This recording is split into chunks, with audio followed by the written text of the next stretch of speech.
Non-fungible tokens. This is the topic we've been hearing right next to blockchain, or if it comes to cryptocurrency. What is the story of non-fungible tokens? Now, when it comes to non-fungible tokens, we know, if you're talking about people like Leonardo da Vinci, if you're talking about people like Michelangelo, these were the artists of the previous generation, right? But now, who is given as much recognition? Who's given as much fame or respect in terms of this culture, right? When it comes to art, so we know it's the digital age. Things are changing real fast, just as much as currency is changing. You have a ton of art streams that are changing now. If you are into graphic design, if you are into animations, if you are into things like videos, or even drawing characters, making video games, there's all these NFTs that are coming out on these streams. Now, an NFT stands for non-fungible token. And what we're going to do on today's show is talk about it. We're going to break it down, help you understand what it is. I've got Josh on the show with me today. And what we're going to do is we're going to break things down in terms of where you get your NFTs from, what you're going to do with them. Just break down everything from basics to where you can go and where you can earn. Now, in terms of the buzz, the buzz is basically the conversation of everything business, tech, entrepreneurship. And we are with you from 12 to 3 every day on weekdays.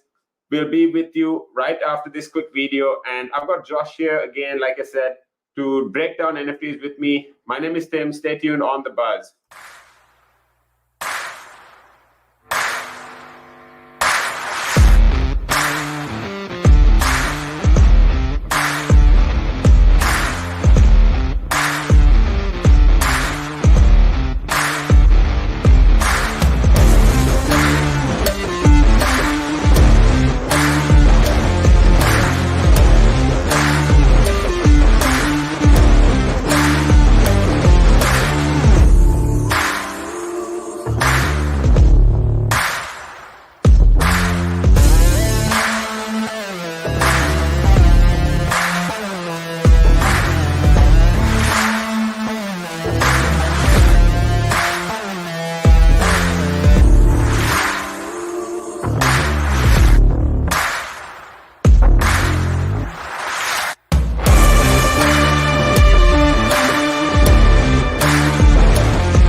That is right. We have Relaks Radio. We're with you on all streams: Facebook, Instagram, YouTube, Twitter. Just making it easy for you to, have us with you wherever you go. Now, we are on the App Store. We are on Google Play as well. So feel free to download our apps.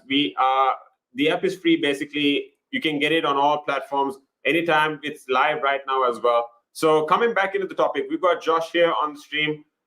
Hello. Hi, Josh. Hello. How are we doing? Give us a bit of an intro about yourself. So my name's Josh. Yes, it's my first time on The Buzz. My name's Josh. I'm one of the new presenters here at Relaks Radio. And this will be the first of many appearances, I think, for me. Absolutely. So tell us a bit about now what you've learned in terms of cryptocurrency and NFTs. So cryptocurrency it's a big thing. It's something that over recent years, it's gained a lot of traction, and only recently El Salvador has become the first country to accept Bitcoin as a form of legal tender. As a form of legal tender. That is very, very good news. And I don't think it's going to be long before we see cryptocurrency taking over as the main go-to currency of the world. There are many different types of cryptocurrency, ranging from Bitcoin all the way to Dogecoin, even as far as Delirium. And we're now slowly starting to see these NFTs slowly start to take over. Like, for example, an example of an NFT. Charlie bit my finger. That viral YouTube video of the kid biting the kid's finger. So, oh, he bit my finger. It's just been auctioned off for $700K. Exactly. Now, things like that, the fact that they've been going out for so much, people are taking this as in the perspective of owning a piece of history, right? Because these NFTs, basically, that stand for non-fungible tokens, they are, unique. You can't replicate them on the blockchain, and you basically, if you are materializing multiple of these versions, they do have somehow a connection to the initial author. And, if they are sold from one person to the other, the author decides how much of a fraction that is actually, divided from the sale towards them. So if by any chance, let's say Charlie owns the video, right? So let's say Charlie owns the video and he's put it out for 15% of each sale to go to come back to him. So let's say now, just like you said, it was sold for $700K. 15% will be, coming back to him after exactly. So if it is sold again for another £1,000, for instance, another $150K comes back to just him. imagine the amount of money he's going to make off that video alone. If it's gone for $700K, in 2 years' time, it goes for $1 million. It's ridiculous the amount of money these things go for. So let's break down NFTs. Let's actually go into a couple of sites that people can actually explore. Can just go down a rabbit hole in terms of understanding what NFTs are, what is already in the market, what people are spending on. Now, for the most expensive NFT, do you know what has been sold for the most expensive NFT so far? I don't, but I'm guessing you're going to tell me, and I'm going to be very surprised. Yeah, it's basically sold for $69 million. It's a collection of multiple NFTs. So that's exactly. So all these transactions are going on the blockchain. These are basically all going to be recorded on the blockchain as well. And it's coming to a point where you get physical NFTs. So if you actually go to just check YouTube out, right? You got these videos of people wearing jackets, and these jackets have a scanning code. So the scanning code basically has it basically has the imprint or the serial number of which NFT you own out of, let's say 5 or 20 or 50, right? Okay. So now it comes to physical appearances as well, but then when you're breaking down the different platforms of where you can get NFTs from, when you come to understanding the purposes of these, Domino's, for instance, wants you to use NFTs as well. So they've got this auction going on where the NFTs are basically animated GIFs of tacos, and it costs $1 a piece. Now these were basically sold out in 30 minutes. And when you're talking about hopping on the blockchain bandwagon, I mean, it's basically initially going to come out as a gimmick, or most people are going to assume that it's just a fake conversation or it's just a fad, right? But when you're talking about the design, it's not always the most elegant. It's not what you see as a standard these days. It's basically going to be a retro, or it's going to be a vintage kind of style. These are what you see selling for the highest prices these days, actually. I mean, it's a very raw market. It's still very new. But what now? I know you've been putting a bit of a look into multiple channels as well. What do you think of the channels? You are familiar with a couple of these channels, right? Yes. So the three main ones that you can get your NFTs from: OpenSea, Mintable, and Rarible, and they are the three biggest sites. And a lot of global, like multi-million-pound companies have started to get involved in these NFTs. So, for example, Boxing Network, DAZN. DAZN obviously is a massive global boxing network over in the States. It's recently started to gain traction over here in the UK, and they have their own NFTs that you can get only on OpenSea. NFTs are slowly, we're seeing NFTs take over. They're not necessarily currency as such. They are items, virtual items that you can see. There's a game that I play. I'm quite the avid PC gamer, so anything technology based is where it stands with me. There's a game that I play called Rust, and there are multiple gambling websites that actually that use NFTs as a form of currency. Right. And if you're looking at multiple channels as well, now we've got a couple of sites that I think we can discuss here on the show today. Talking about Nifty Gateway, that's one for starters, right? Okay.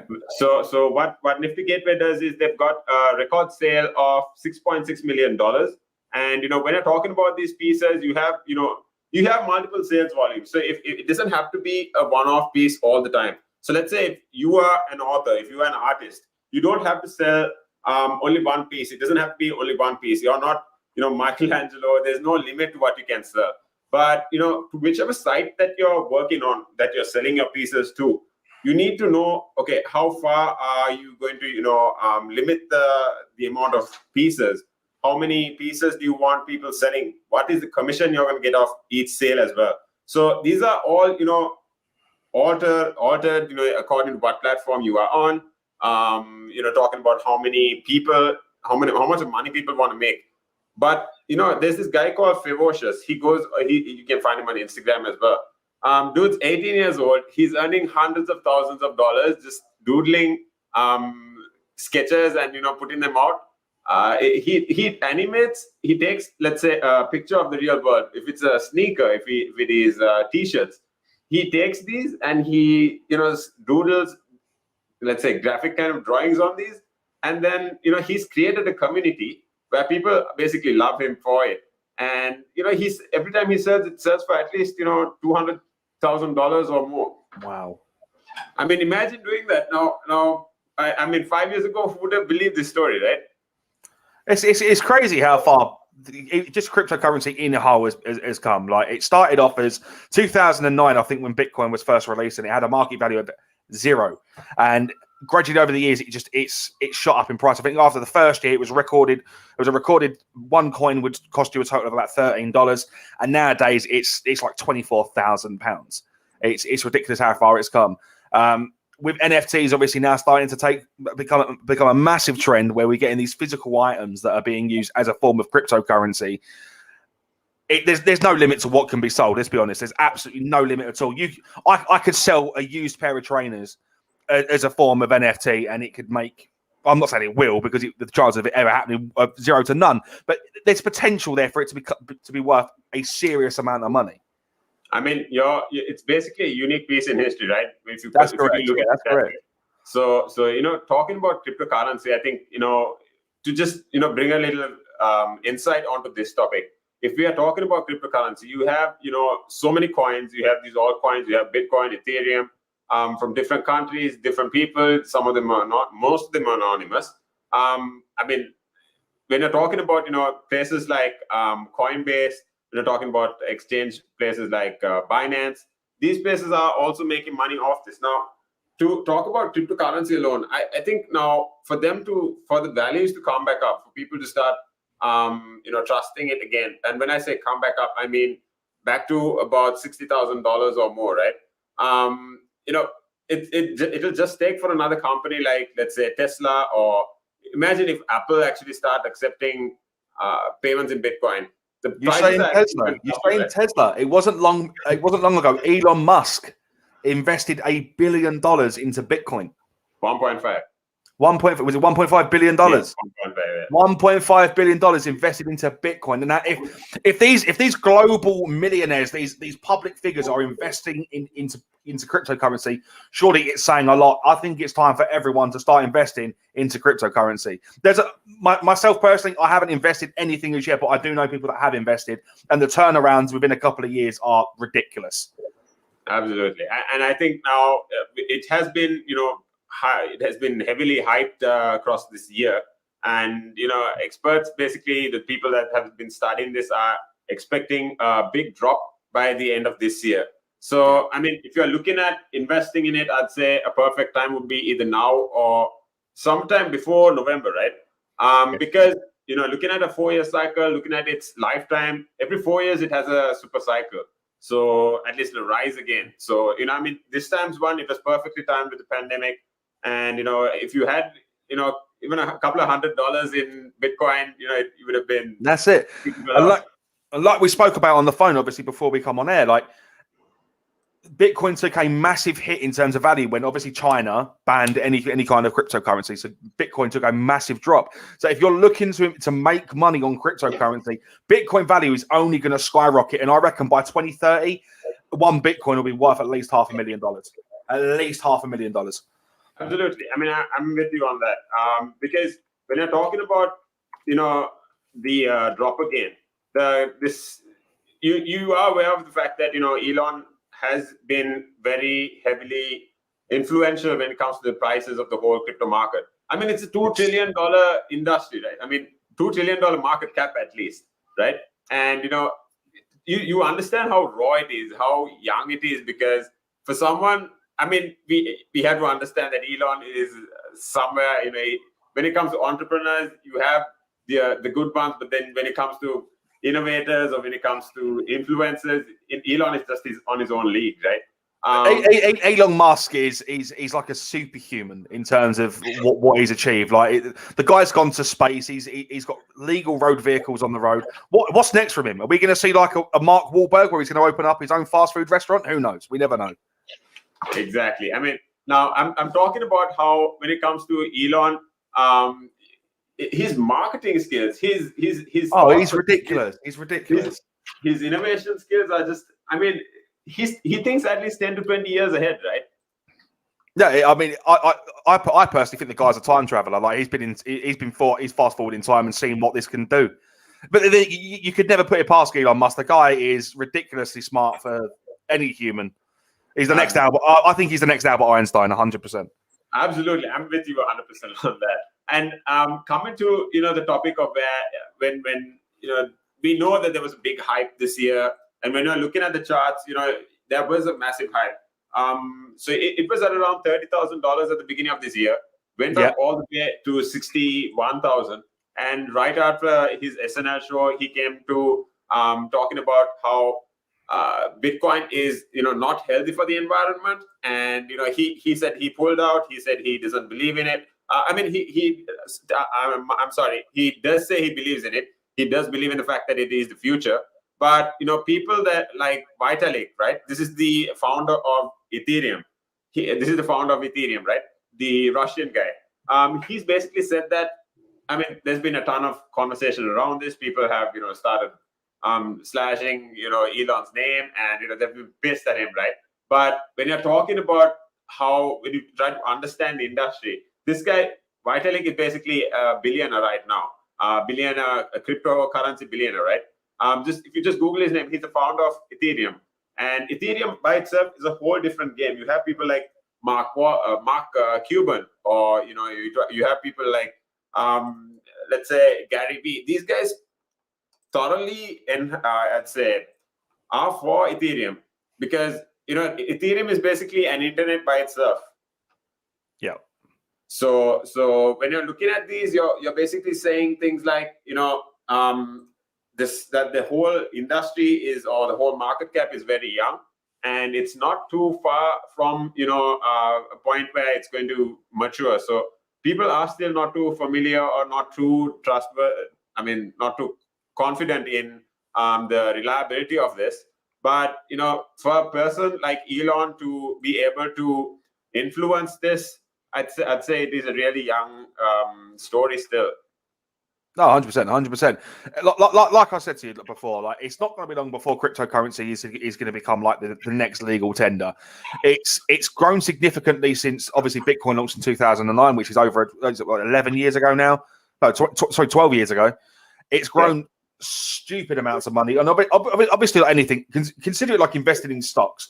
Stocks are never gonna maintain the same value. There's going to be dips, there's going to be inclines, but ultimately, I do not see a way where Bitcoin is not just Bitcoin alone. I do not see a world in which cryptocurrency will not be a thing anymore. I think cryptocurrency is the future, and it'll be a very, very smart investment, even for people like us, like me. I mean, if you can only afford to put £10, £20, £50, just invest that into a small amount of cryptocurrency and just watch the value just increase. Because I guarantee, like I said, I guarantee by at least 2030, one Bitcoin, which is like the biggest cryptocurrency of all, will be worth $500,000. It currently sits at like £26,000 right now. You can just tell the massive incline that's going to take by 2030. Yeah, 9 years. Mark my words, 9 years, $500,000, one Bitcoin. I mean, just before we cut off for a quick break, me personally, what I'm doing is on a monthly basis, or even if it comes to weekly basis, just regardless of how small your investment is, so it's something that you could, save from going out with your friends, for example. These things are, you're going to thank your younger self in about 5 years, like you said, right? You're basically putting these away. You're not going to touch these, and it's just going to appreciate in time by value, right? Exactly. So there are apps you can download as well. One app I will tell you about, crypto.com. There is an app you can get. It's like a bank. You can deposit money into it. It sits in a pot that only you can use, and you can use it to invest in different amounts of coins, in different various quantities of coins as well. Bitcoin, Dogecoin, Ethereum. There's loads of different cryptocurrencies to choose from. Choose one, stick with it, watch the value appreciate over time, and trust me, 9 years from now, you'll thank me. Absolutely. I'm with you 100% on that, Josh. Josh, I'm going to have to get us onto a quick break here. But, no worries. Thanks for joining the show. What we're going to do is show what Relaks Radio is, what we're going to be talking about, and then, what streams we are on, what our channels are about. Stay tuned right here on Relaks Radio. This is The Buzz, and we're with you all the way till 3 p.m.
That's right. This is Relaks Radio. We're with you on all streams: Facebook, Instagram, YouTube. And when we're talking about, channels like, your own phone, if you want to download our app, our app is free. It goes as Relaks Radio. We are on the App Store. We are on Google Play as well. You can call us up on 07852473473. Just let us know what your take is on cryptocurrency. We're having a conversation now on cryptocurrency and the future of it. We have Josh on the show. He's basically, he's also been investing in it. And then what we're going to do is we're going to break things down further, talking about what the potential is for it, and then how you can actually get onto it.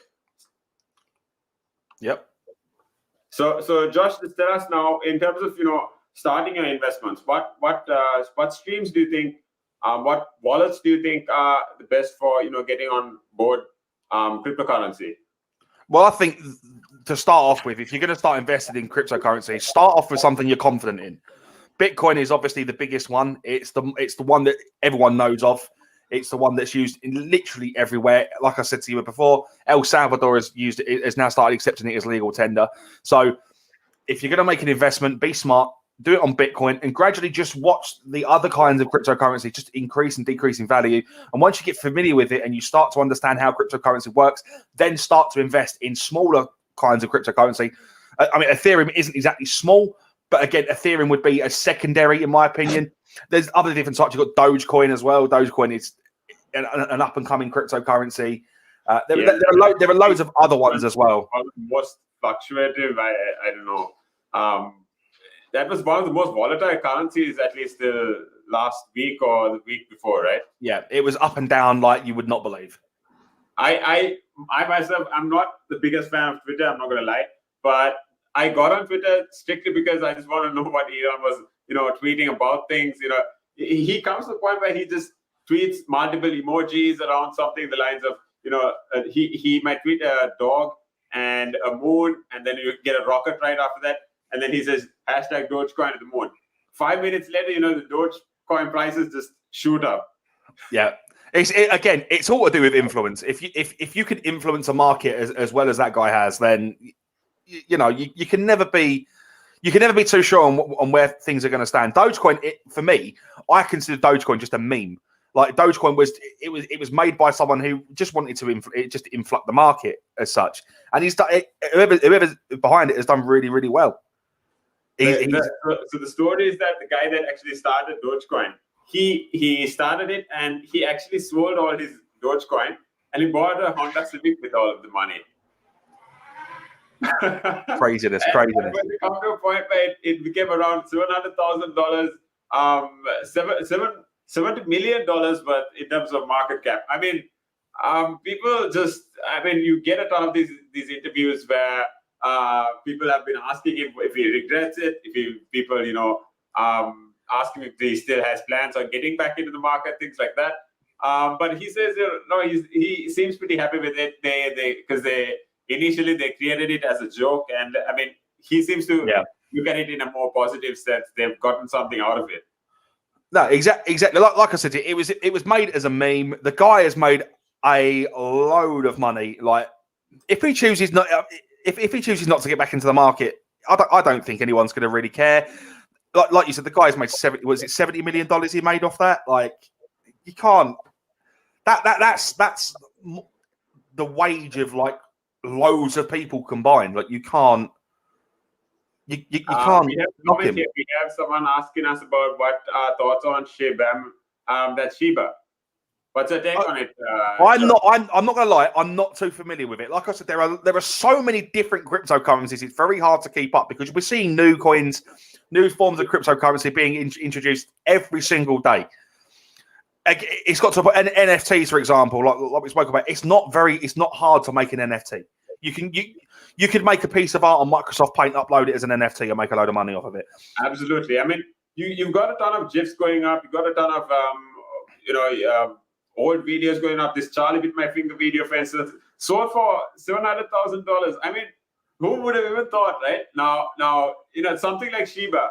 Like we were saying, Sadiq, the thing is, the market is very raw so far. I mean, we understand there's been a lot of hype on all streams. If you are on Instagram, if it's Twitter, if it is Facebook, or especially TikTok and YouTube, these streams have had a ton of influence on these coins. A lot of people have been talking about it. A lot of people have been hyping different coins up, and it's only a very volatile market so far, because you don't really have a governing body managing or constructing the amount of currency that is in the market, or there's no real legislature around it. I mean, it is very rare. It is very raw so far. So, like we said, this is just our predictions. I think Josh also agrees on this. What we're saying is, every 4 years, that if you look at, even if you Google the whole, lifetime of cryptocurrency, if it is Bitcoin for one, right? Every 4 years, there's been a big hype, and then you had a drop as well. But we seem to be going into the drop of one of the if I'm not mistaken, it's a third hype as well. And when you're talking about things like the coins around Shiba, if you're talking about Dogecoin, if you're talking about Wolf coin or whatever, you get a ton of these names, right? It is as easy for people to just log in and a group to get together. You don't really need to expose who you are. You can put a white paper out there. White paper means what the coin stands for, what platforms the coin is going to be able to be traded on, or what counters the coin, what complements the coin, who the founders are. So obviously, the more transparent and the more legit the founders or the team is behind it, obviously the coin gains more value or trust with people. And with its launch alone, the prices just hype up. Now, something like Bitcoin, for instance. Now, Elon, like we said, he invested $1.5 billion in Bitcoin, and they started taking payments for a short while for Tesla, with Bitcoin, and the prices, the value of Bitcoin, that the coin alone shot up by double, right? And they did pull out this year as well, and that started a big tumble as well. Now, when you're talking about multiple other coins, now we have Sadiq again commenting on, asking us about ADA. This is ADA is basically Cardano, and Cardano also had a good ride. Cardano was also a good coin to invest in if you were on it a while ago. When you're talking about XRP, VE, Chain, BTT, Cody, these are like we said, Sadiq, you have so many of these coins that people are talking about. Never go with the hype. If you hear a lot of people, it's as volatile or as unpredictable as the stock market. It is, it's at the end of the day, it's your risk that you're taking. People like Chamath Palihapitiya, this is a Sri Lankan entrepreneur. He's moved to he was in Canada for a while. He studied in Canada, but now he's in the States. If you follow NBA, if you follow basketball, you'll know who the Golden State Warriors are. So this is the team Steph Curry plays for. If you've heard of Klay Thompson, if you've heard of Draymond Green, Iguodala, these guys basically, they won the championship a while back, a multiple amount of times. They beat LeBron James and the Cavaliers. So Chamath, again, coming back to Chamath Palihapitiya, he is the owner of one of these teams, of the Golden State Warriors as well. And then if you look at Mark Cuban, these people, they properly endorse these coins, not these coins that I mentioned here, but when you're talking about, if it's Ethereum, they are very confident in its rise down the line. So our take is, just pick a couple of coins that you feel like, people like Mark Cuban or Chamath Palihapitiya are confident in. So I personally am okay with Bitcoin, Ethereum, Cardano, and the other basically, you need to think of long-term coins. So if you're looking at long-term coins, you need to look at, I'd say, Bitcoin and Ethereum, right? Yeah. Josh, what's your take on that? I personally think if long-term, you need to be looking at NFTs. 100%. For example, one of the sites that you can go onto to buy NFTs, Mintable. It's backed by Mark Burnoff, and it's also backed by Mark Cuban, who you've just spoken about. These kinds of people are the people that influence a market heavily.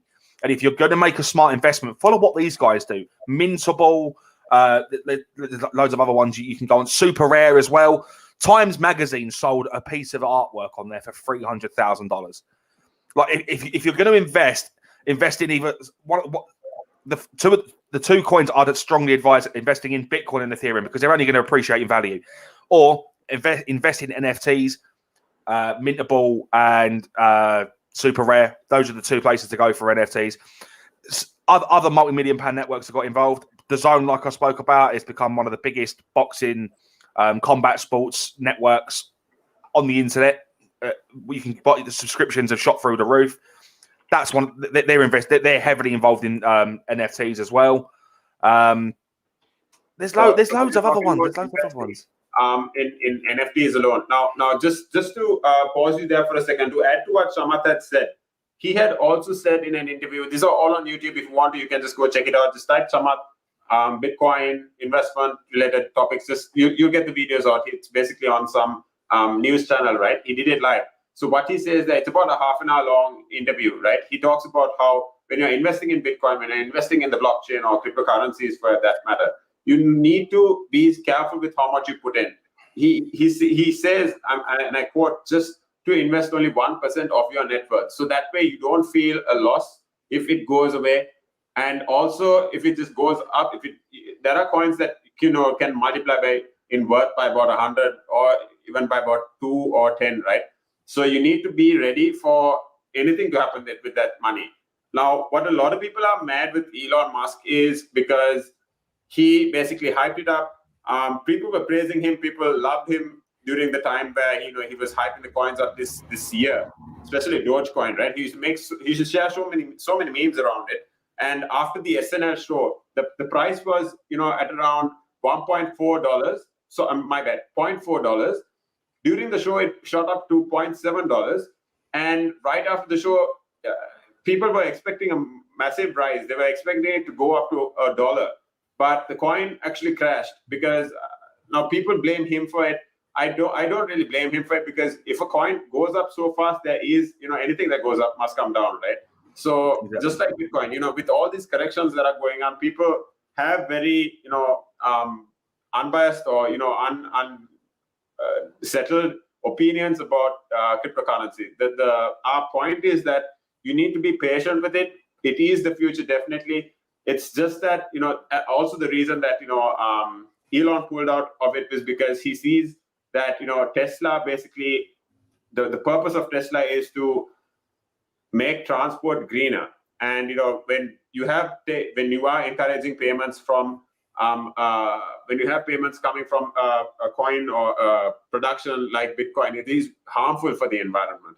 So yeah. Our take is just keep an eye on what is happening. Just keep putting a bit in, just keep compounding a bit in, right? Yeah. Just to put it into perspective as well, like this time last month, Tuesday the 11th of May, one Bitcoin appreciated value was at £40,143.73. And currently it's sitting at £26,378.12. So consider it like a stock market. The price is never going to stay the same for a long period of time. It's always going to appreciate and depreciate in value. It's choosing the right moment to invest. And I think now is the right time to invest because it's at an all-time low at the minute. It's the lowest we've seen it in a long time. And like you said, anything that comes down has got to go up and anything that comes up comes down. You need to invest smart. And I think Bitcoin right now would be the one coin that you seriously need to consider. I'm not saying do it, consider it. Consider investing in Bitcoin right now. I mean, people like Mark Cuban, for instance, if you don't know the guy, I mean, you've seen him for sure, right? Oh, yeah, 100%. Basically the Shark Tank investor as well. He also currently owns a part of the Dallas Mavericks. That's also one of the NBA teams currently in the playoffs. They're one of the best teams as well. One of the top 8 teams, actually. And what he has started doing is he is heavily invested in NFTs as well. We'll be going into NFTs in a while, but talking about after NFTs, what we'll be talking about is before we'll be talking about how Mark Cuban, for instance, he talks about how he compares Bitcoin to digital gold. So if you look at what Mark Cuban says, he compares Bitcoin to digital gold, and he says that it's a long-term rise. Don't worry about how fast it goes up. But Ethereum is basically a high. It has a very high value in terms of growth, and the scope for it is very large because it's basically as big as the internet, or it's going to be as big as the internet alone. Not just any site. The whole internet. So, I mean, the Ethereum blockchain is basically going to have so many platforms that you can play off it. Now, yesterday I just checked this site where there's this game on Ethereum where you can grow your horse it's a digital horse, obviously. Have you watched the game, the movie Ready Player One by any chance? I have seen it. Yes, I have seen it. Yeah. So we're getting into that stage. We're so close to that actually. Just if you just Google something in the lines of Ethereum horse race game, right? If you just Google it right now, you'll see that there is a game coming out. There's a game coming out, and you basically grow your horses. You invest in your horses. The game is called Zed Run. That's ZENRUN, right? So this digital horse race basically is a game where you grow your horses, you feed them, you train them, you actually spend cryptocurrency on your horses, and then it comes to a point where you race your horses with other people. So this is all on the Ethereum blockchain, right? And like I said, this is the limits are this.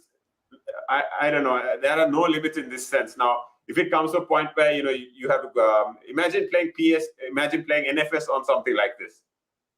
Imagine playing COD or something like this. Yeah. And eventually, when it comes to a point where you have augmented reality, integrated into all this, I mean, that's crazy, right? Just to think, this started off as something that was so small, and people were investing a lot of money, not necessarily into cryptocurrency alone, but into equipment in which they could physically mine cryptocurrency. A lot of people now they're still crypto mining now. There was a video that I saw not so long ago on TikTok of all places of a guy that had loads of GTX 3060s or whatever. It's like the most high end graphics card there are. It's like the most high performance, and this guy had like 30 of them all rigged up just mining cryptocurrency.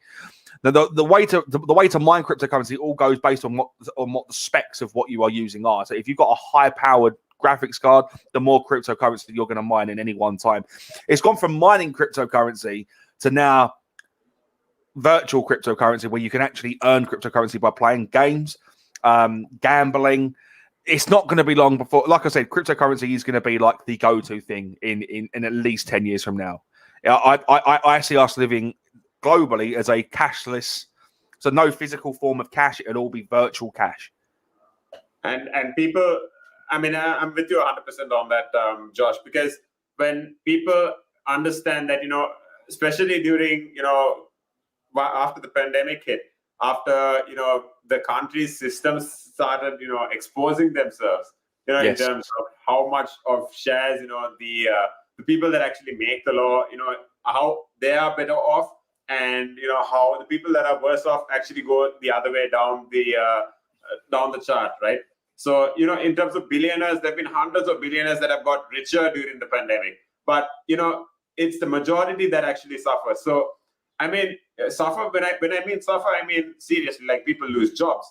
People don't know what to do. People, they don't have reserve cash because obviously some might not be as educated in terms of financial literacy. But, this pandemic has, first of all, taught us a lot of lessons and also exposed the system to a mad level, right? Yeah. And when you're talking about exposing the system now, what people have decided now, I personally am one of these where I believe that, if investing in cryptocurrency now is as similar to investing in the internet back in 2008. Yeah, 100%. And obviously, cryptocurrency, Bitcoin, come around in 2009. So it kind of replaced people investing in that, and it started to become cryptocurrency. And now that cryptocurrency is massive. Like it's like it's a multi-trillion-dollar industry. It's not going to go anywhere anytime soon. I cannot stress enough how big this actually is, and I don't think a lot of people are on board with it. If, like my 56-year-old dad, you have no idea on how cryptocurrency works, start looking into it, because I tell you now, if you want to make millions, if you potentially want to make thousands and even millions, cryptocurrency is the way to go. Absolutely. It's been a super chat. I can't wait to get into the NFT part of this as well. Before that, what we're going to do is we're going to be showing a couple of videos on who we are again at Relaks Radio. We're going to be showing what streams we are on, what topics we talk about. Josh, we're going to be talking about how Floyd Mayweather has released his NFT as well.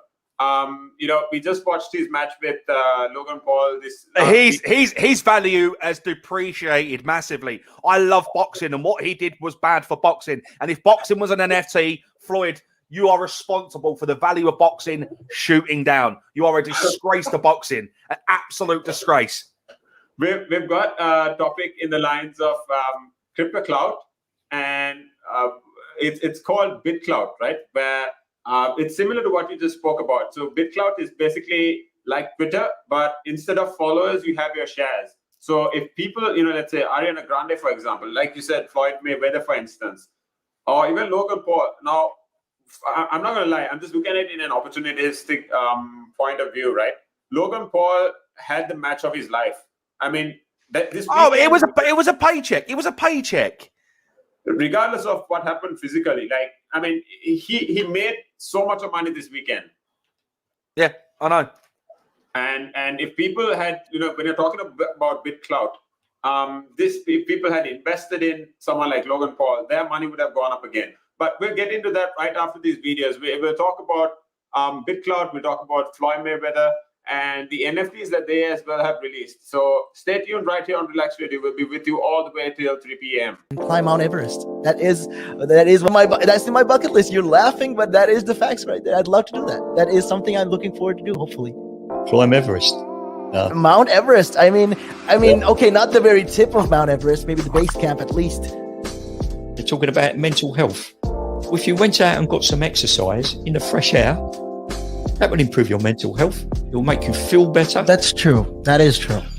I wholeheartedly agree. But then for some people, it's how do you find the motivation to, especially when it comes to riding a bicycle, to do it again and again and again and again? It's a cycle that you have to be used to. How do you do it? What makes you wake up in the morning and decide, hey, I'm going to pick my bike up today. I'm going to cycle. What makes you want to do that? What makes me want to do that? Yeah. What do you like? What could you give listeners, like people listening in right now? What kind of tip could you give them? Well, the first tip I would give them, if you haven't tried it before, try it. It can open up new horizons. It will make you fitter. It will definitely make you fitter. Cycling is one of the best forms of aerobic exercise you can do. It sounds like, if you think about it, yeah, it sounds like great fun. Because what essentially you're trying to say is also at the same time, when if you look at it from this perspective, with regards to mental health, especially when you look at it with mental health, this is another way to fight it. I feel like you go outside, you meet more people, you interact with, socially, you will interact with more people, and you're keeping fit, you're making connections, you're breathing in the good and exhaling the bad. I feel like that's a great thing right there. Absolutely. Yeah, you got a better way with words than I have, I'll tell you. But you're quite right. What you say there. You're quite right. I've been doing this for quite some time. Hey, you'll get the hang of it. I've been doing it for about 10 minutes now, so yeah. That I can never really understand people staying in one room the whole day when you can have the world to see. I am a traveler. I travel. I love traveling. Traveling is just one of the things I do. And on top of my bucket list was, to one time, hopefully when I get there, go to Nepal and climb Mount Everest. That is that's in my bucket list. You're laughing, but that is the facts right there. I'd love to do that. That is something I'm looking forward to do, hopefully. Climb Everest. Mount Everest. Okay, not the very tip of Mount Everest, maybe the base camp at least. Base camp, yeah. At least. Would you be able to cycle there?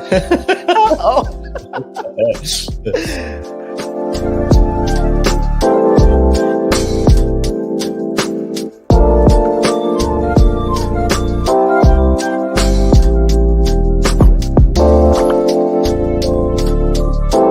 Again. But now, if you say to a child, if I went up to a child and said, you've had one to forget, God, there'd be an inquest.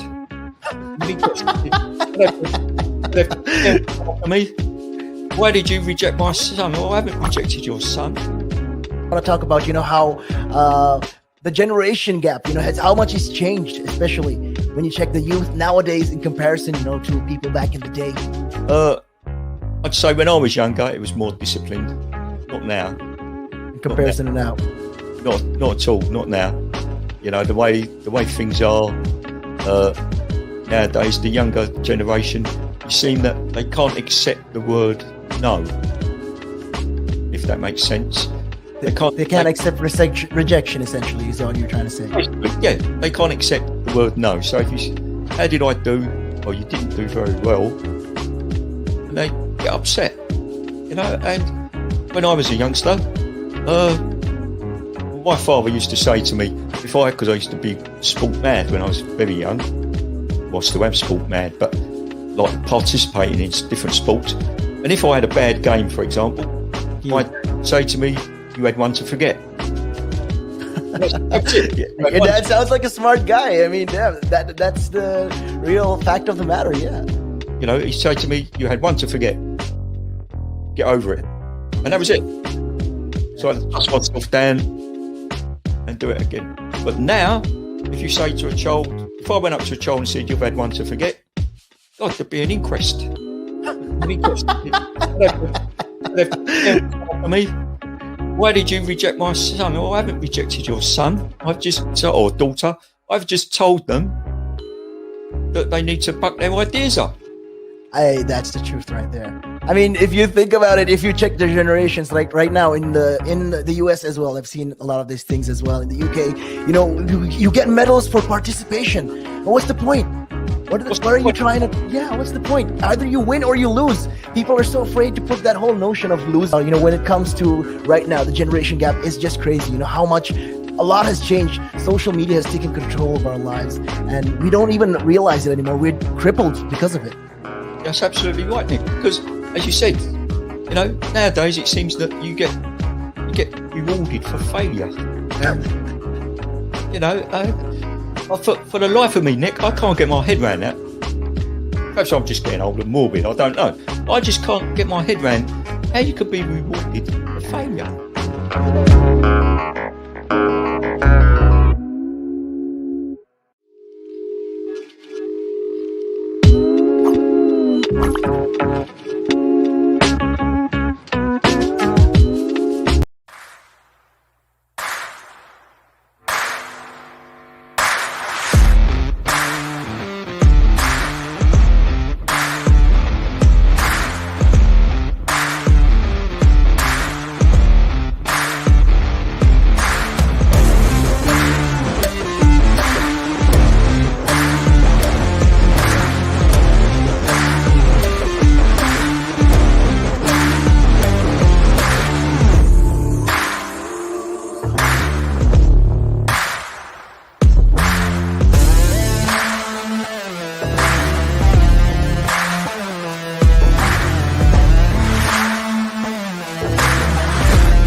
climb Mount Everest. That is one of my, that's in my bucket list. You're laughing, but that is the facts right there. I'd love to do that. That is something I'm looking forward to do, hopefully.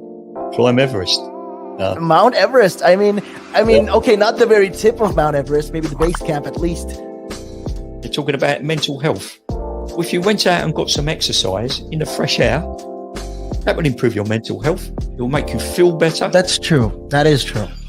I wholeheartedly agree. But then for some people, how do you find the motivation to, especially when it comes to riding a bicycle, to do it again and again and again and again? It's a cycle that you have to be used to. How do you do it?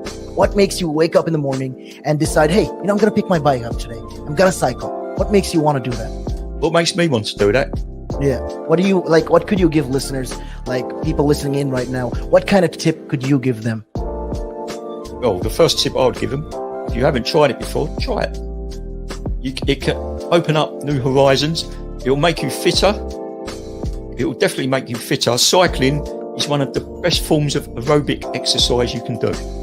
It sounds like, I mean, if you think about it, yeah, it sounds like great fun. Because what essentially you're trying to say is also at the same time, when you, if you look at it from this perspective, with regards to mental health, especially when you look at it with mental health, this is another way to fight it. I feel like you go outside, you meet more people, you interact with, socially, you will interact with more people, and you're keeping fit, you're making connections, you're breathing in the good and exhaling the bad. I feel like that's a great thing right there.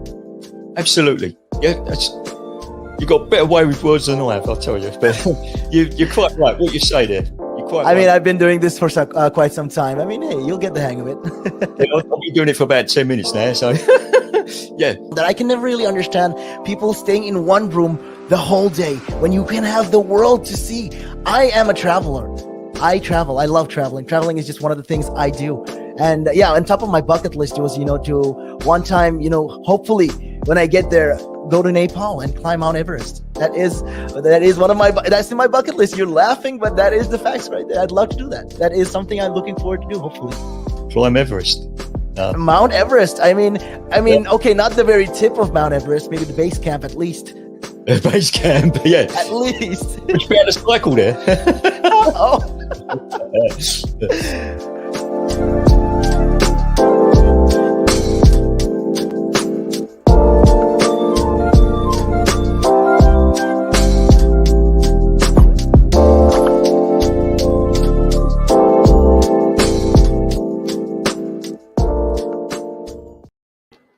That's right. We are Relaks Radio. We've got a lot of topics, if it is business, tech, entrepreneurship. We've got, the digital landscape. If it is cryptocurrency, like we're discussing now. If you are into drama, if you are into mindfulness, and, if it's self-development, we've got a ton of topics for you to stay tuned on to. Now the conversation around, cryptocurrency and, the conversation around NFTs. We've got Josh here. Today's been an interesting day. We've got a lot of insights from a lot of aspects and predictions just from the two of us. We are hoping, we are expecting the market to go to. Actually, we're pretty confident. Actually, I'd say. So coming back to NFTs. Yeah. So NFTs. A lot of celebrities are now involved in NFTs. I've just done a little bit of research during that break, and it seems that a lot of big names have heavily invested, even as far as British icons such as John Cleese, who is undeniably one of the greatest actors to ever grace the British sitcom scene with Fawlty Towers. He's got his own NFTs. Shatner. What's the story behind John Cleese? I had no idea about this. John Cleese has got his own NFTs. William Shatner has his own NFTs. Snoop Dogg, Lindsay Lohan, Floyd Mayweather. There are so many people now releasing their own NFTs, and NFTs can range anything from digital pieces of artwork to physical pieces of history. Like, say, for example, the boxing gloves that Floyd Mayweather wore in his fight with Conor McGregor, which was undeniably one of the greatest sporting spectacles of all time. Just imagine having a piece of history in your hand that's only going to appreciate in value, and also gaining a percentage of what that will then sell on to. It's craziness. NFTs. What's the take on if it comes to John Cleese? Let's break down the NFTs under each person. I had no idea this guy was on NFTs as well already. Yeah, I mean, even Lewis Capaldi's gone as far. Started with NFTs. So John Cleese has minted a crude drawing of the Brooklyn Bridge as an NFT, and there's huge interest in it.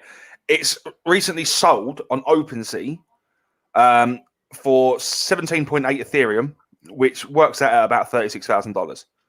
Right. the way that John Cleese has now described cryptocurrency, which is what it's incredible, but he's also spot on. His words, and I quote, "The world has terminally gone insane." It's true. The world has gone insane over cryptocurrency, and we're seeing people like John Cleese getting involved in it. Like, how long before this is a thing that takes over? I mean, you can just imagine going to the shop and paying for your weekly shop with a drawing of the Brooklyn Bridge by John Cleese. Like, how crazy is that? How crazy is that? And for you to own it, for you to own a part or have a connection directly with John Cleese. Yeah, it's craziness. What the things that tech is doing, right? And this is to see that this is just the beginning of where things are going to go with NFTs or blockchain, the Ethereum platform. Yeah, no, exactly. You look at Snoop Dogg as well. Snoop Dogg he's released an original track that was actually inspired around NFTs, and he's called it Snoop Dogecoins. I'm looking at a couple of his NFTs on on crypto.com, and he's got this diamond joint version. It's called diamond joint, and he's got about 20,000 editions of this. There's no price as such on it. It's basically, I'd say it looks like a GIF. You have a drawing of a diamond joint, and then it looks pretty sparked up as well. He has released 20,000 versions of this. Then if you have a picture of Snoop Dogg as well. You have him rapping behind it. You have audio, and then you have another version of him narrating some kind of things. You have one edition of that. We have limited editions of these as well. So imagine owning a piece of art that Snoop Dogg himself has designed, or you basically own this piece of art. You own a piece of history with regard to one of your favorite artists or authors or exactly. rappers. Tony Hawk has released a tokenized NFT video of him doing the last ever 540-degree ollie. If you're into the skateboard, if you're into the X Games and you're into skateboarding, this is obviously a video you really want to own. I saw that. You really want to own that. Did you see him trying to complete the stunt? Did you see the video of him? There's so many things. Like, it was the last time he ever picked up a skateboard, and I've seen the video. It was kind of his retirement video. It was a good send off to him. You can see how emotional he gets after. 100%. He lands it and instantly breaks down into tears. Who doesn't want to own that? Who doesn't want to own that? Like, the guy's been heavily involved in the X Games industry since like the 1980s, the back end of the 1980s, and he's just retired. Who doesn't want to own a piece of history with that?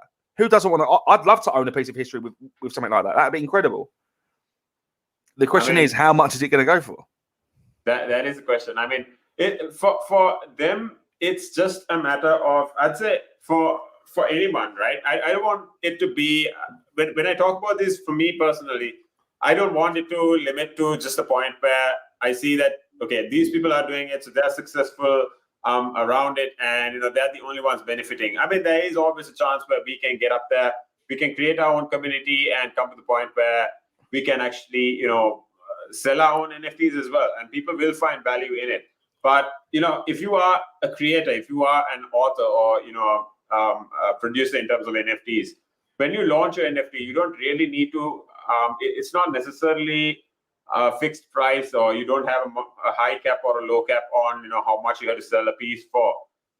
You basically sell it, and you can basically have a percentage of it returning to you after each sale again. This is the conversation that we had about the Charlie Bit My Finger video. Like, it's just sold for $700,000 to some insane person who's got too much money to spend. If that video is only going to appreciate over time, that is a piece of internet history. That was one of the first viral videos to ever go viral on YouTube.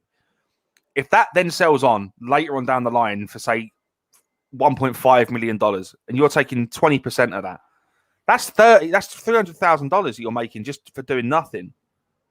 It's incredible where this industry is going. Absolutely insane. I'm looking at the tweet where John Cleese has now since you mentioned it, I'm looking at the tweet where John Cleese is actually is basically promoting his NFT. He says, "Hello, it's time for you to meet my alter ego, unnamed artist, and I'm delighted for you to offer you the opportunity of a lifetime. I'm selling my first NFT. Though bidding starts at $100, you can buy it now for $69,346,250." And he got 36 grand for it. Are you really going to complain about 36 grand? I wouldn't. I'd, if anyone's got £36,000 to throw it my way because I need that. 100%.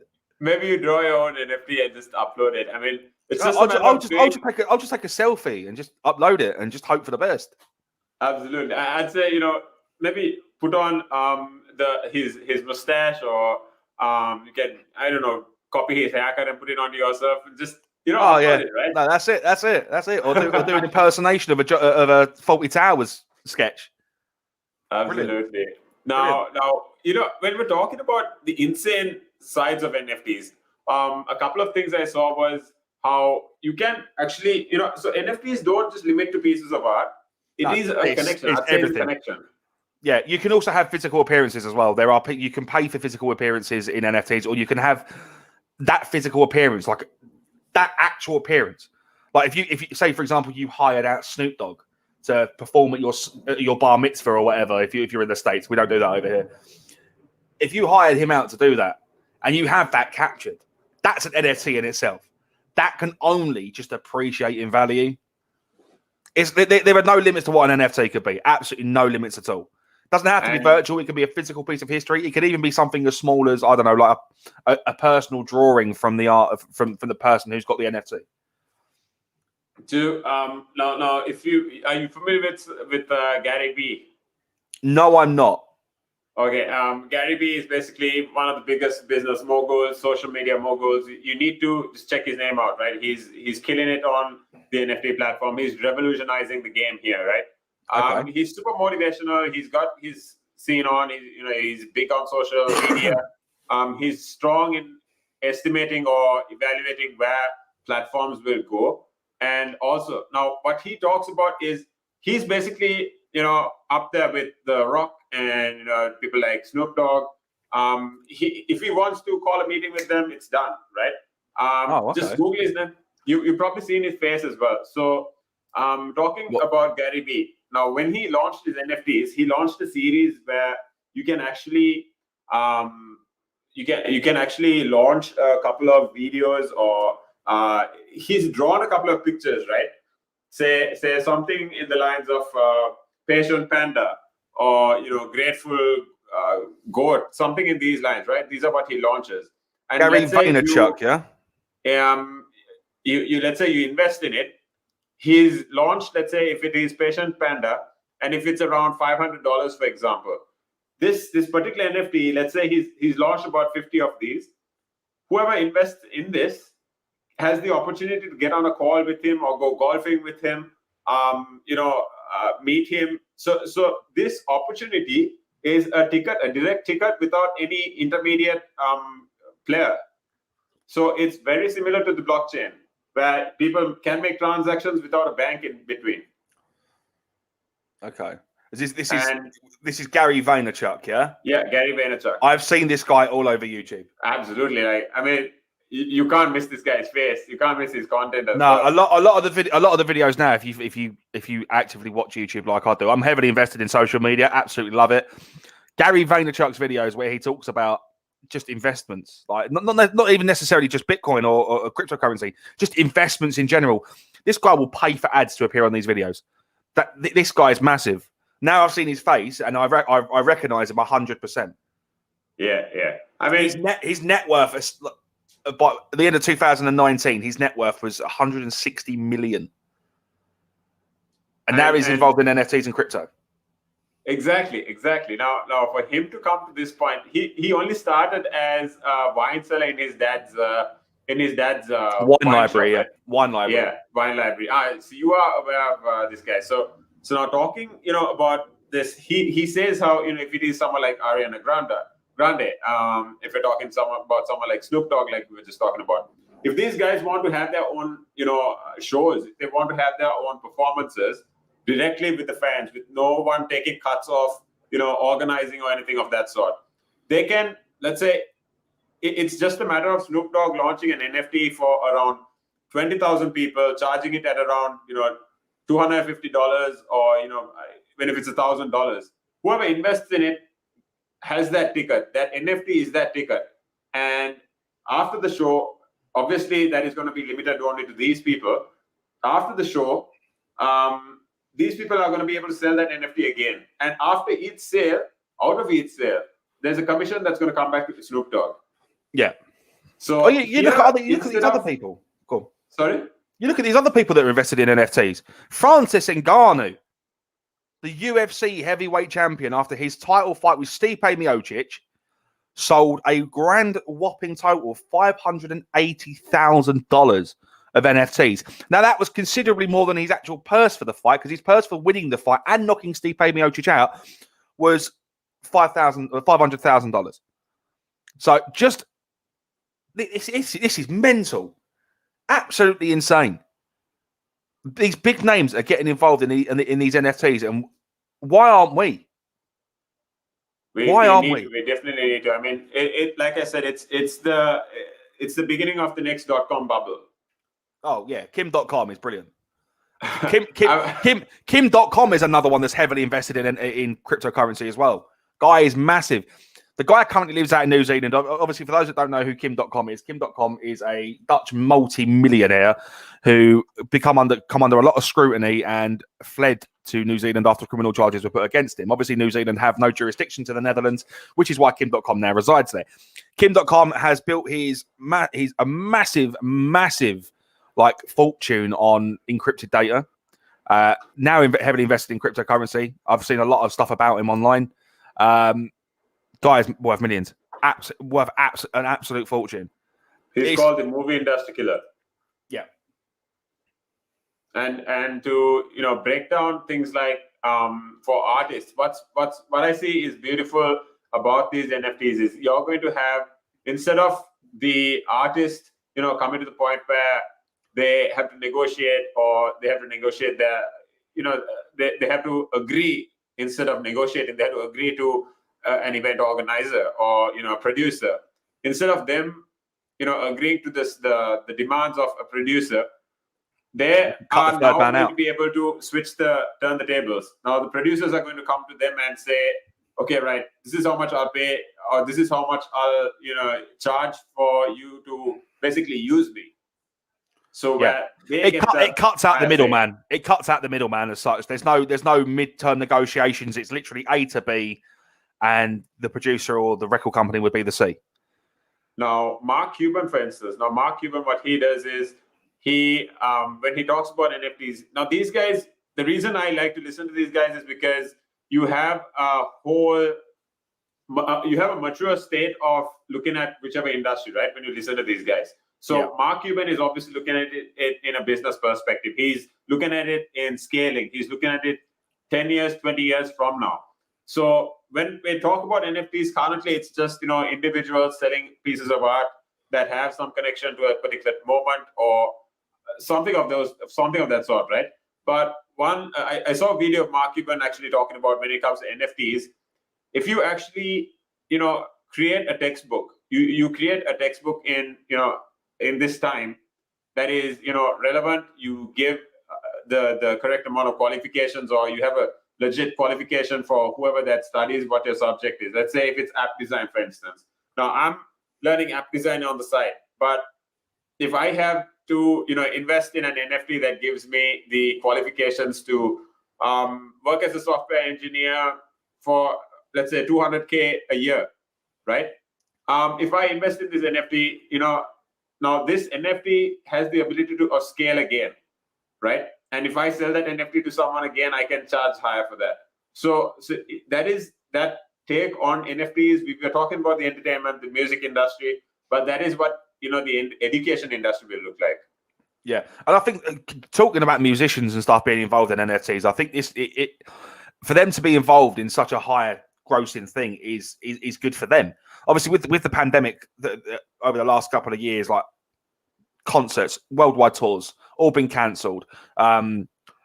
Book deals, appearances at places, all cancelled. That's a huge fortune that they're missing out on. So for them to start investing in and start releasing their own NFTs and actually making money, kind of makes up for that shortfall. I think.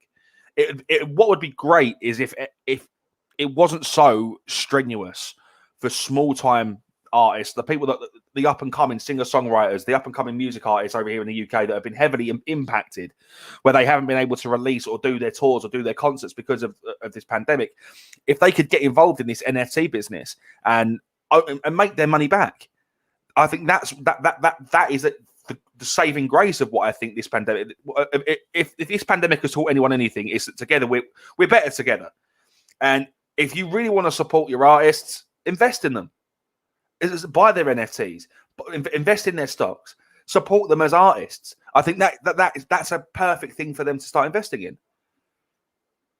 I mean, now, we are still seeing, we are still about a year or two into NFTs, right? Yeah. And when it comes to cryptocurrency, people are only now joining in scale. I wouldn't say majority of the world is actually getting on the conversation for crypto investments and all these, right? But like you said, once people actually start to see the value of it, or once people actually start to see the reliability, the trust in it,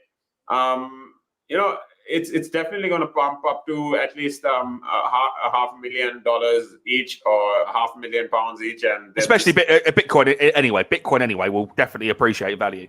2030, like I said, I'll say it multiple times. I'll say it again. I'll stand firm. 2030, one Bitcoin, $500,000.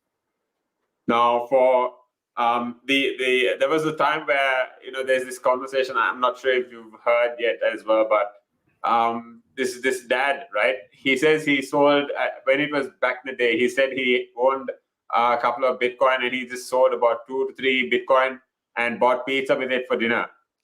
That's craziness. If only he had waited. Like I'm saying, these investments, they should be considered a long-term investment, not just something that you're going to do. If you're investing a couple of pounds, if you're investing 2 or 3 quid, by all means, withdraw within a year. You're not really going to make a lot. But if you're investing a couple of hundred, a couple of thousand, seriously, just sit on it and just watch the value appreciate. Because if you don't let it sit out and gain its value, there's no point. There's no point.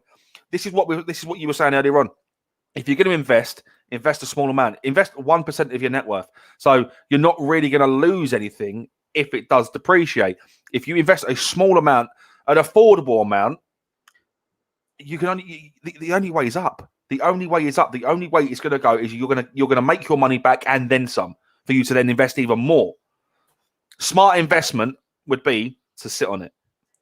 Absolutely. I mean, when you're talking about investing, it doesn't have to be £50,000. It doesn't have to be a massive number. It can doesn't. be 100. It can be 50 or even £10, right? Just to start off with. It doesn't have to be a massive number. What you need to build is the discipline in investing. That's what these people, they eventually come to the point where you only start becoming rich. You start becoming wealthy, for that matter, when you get your money to start working for you, right? Yes. So that's what people. I mean, that is how you honestly, become financially well off. Now, this is a very big topic. This is a very, highly discussed concern for people when it comes to discussing their net worth or increasing their safety, their security, especially after the pandemic. After 2020, 2021, this has been one of the biggest concerns as well. Yeah, so 100%. We'll break it down further into understanding how and where we think NFTs are going. We'll talk further about how. Let's just make a list out of who has actually invested in NFTs, who has started putting the NFTs out. We'll decide on. We'll actually discuss this further right after a couple of videos. So what we'll do is, if you want to get on the show, if you want to call us up, you can call us on 07852473473. You can also feel free to comment on this video, so we will have the conversation with you live. That is the point of us going the extra few miles to have a live show. Now, if you want to be a part of the show, like I said, message us, call us on WhatsApp. You can call us on 07852473473. This is Relaks Radio. We are all about positivity. That is without the X, it's RELAKS Radio. Now, if you want to also download our app, we are on the Play Store. We are on Google Play as well. Streaming on all streams, Facebook, Instagram, Twitter. What we're going to do is we're going to show a couple of videos of Relaks Radio and who we are. We'll be right back after this break. Good evening.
Again.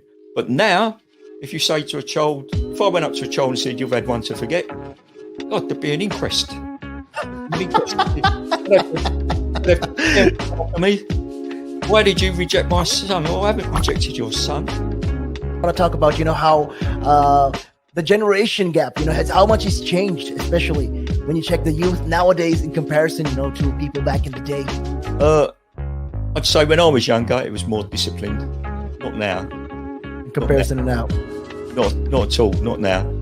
The way things are nowadays, the younger generation, you seem that they can't accept the word no. If that makes sense. They can't accept rejection, essentially, is all you're trying to say. Yeah, they can't accept the word no. So if you say, how did I do? Oh, you didn't do very well. And they get upset. And when I was a youngster, my father used to say to me, because I used to be sport mad when I was very young, well, I still am sport mad, but like participating in different sports. And if I had a bad game, for example, I'd say to me, you had one to forget. That's it. Your dad sounds like a smart guy. I mean, that's the real fact of the matter, yeah. He'd say to me, you had one to forget. Get over it. And that was it. So I'd dust myself down and do it again. But now, if you say to a child, if I went up to a child and said, you've had one to forget, God, there'd be an inquest. Me, why did you reject my son? Oh, I haven't rejected your son. Or daughter. I've just told them that they need to buck their ideas up. That's the truth right there. I mean, if you think about it, if you check the generations, like right now in the US as well, I've seen a lot of these things as well. In the UK, you get medals for participation. But what's the point? What are you trying to? Yeah, what's the point? Either you win or you lose. People are so afraid to put that whole notion of lose. You know, when it comes to right now, the generation gap is just crazy. You know how much. A lot has changed. Social media has taken control of our lives, and we don't even realize it anymore. We're crippled because of it. That's absolutely right, Nick. Because, as you said, you know, nowadays it seems that you get rewarded for failure. You know, for the life of me, Nick, I can't get my head around that. Perhaps I'm just getting old and morbid. I don't know. I just can't get my head around how you could be rewarded for failure.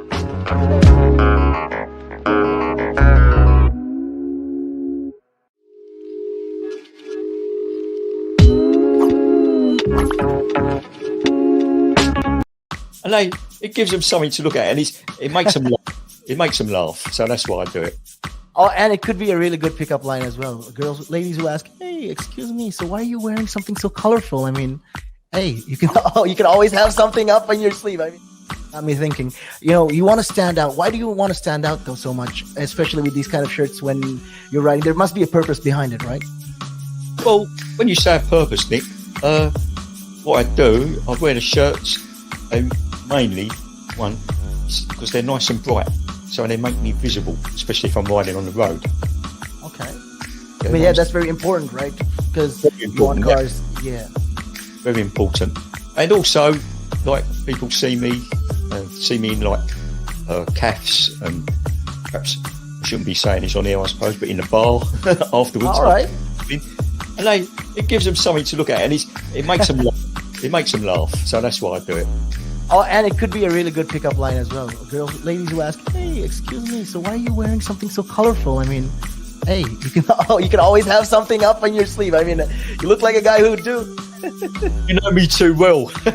You know me too well, Nick.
climb Mount Everest. That is one of my, that's in my bucket list. You're laughing, but that is the facts right there. I'd love to do that. That is something I'm looking forward to do, hopefully. Climb Everest. Mount Everest. I mean, okay, not the very tip of Mount Everest, maybe the base camp at least. You're talking about mental health. Well, if you went out and got some exercise in the fresh air, that will improve your mental health. It will make you feel better. That's true. That is true. I wholeheartedly agree. But then for some people, it's how do you find the motivation to, especially when it comes to riding a bicycle, to do it again and again and again and again? It's a cycle that you have to be used to. How do you do it? What makes you wake up in the morning and decide, hey, I'm going to pick my bike up today. I'm going to cycle. What makes you want to do that? What makes me want to do that? Yeah. What do you like? What could you give listeners, like people listening in right now? What kind of tip could you give them? Well, the first tip I would give them, if you haven't tried it before, try it. It can open up new horizons. It will make you fitter. It will definitely make you fitter. Cycling is one of the best forms of aerobic exercise you can do. It sounds like, I mean, if you think about it, yeah, it sounds like great fun. Because what essentially you're trying to say is also at the same time, when you, if you look at it from this perspective, with regards to mental health, especially when you look at it with mental health, this is another way to fight it. I feel like you go outside, you meet more people, you interact with, socially, you'll interact with more people, and you're keeping fit, you're making connections, you're breathing in the good and exhaling the bad. I feel like that's a great thing right there. Absolutely. Yeah, you got a better way with words than I have, I'll tell you. But you're quite right. What you say there. I mean, I've been doing this for quite some time. I mean, hey, you'll get the hang of it. I've been doing it for about 10 minutes now, so yeah. That I can never really understand people staying in one room the whole day when you can have the world to see. I am a traveler. I travel. I love traveling. Traveling is just one of the things I do. And yeah, on top of my bucket list was, to one time, hopefully when I get there, go to Nepal and climb Mount Everest. That is one of that's in my bucket list. You're laughing, but that is the facts right there. I'd love to do that. That is something I'm looking forward to do, hopefully. Climb Everest. Mount Everest. I mean, okay, not the very tip of Mount Everest, maybe the base camp at least. Base camp, yeah. At least. Would you be able to cycle there? Oh.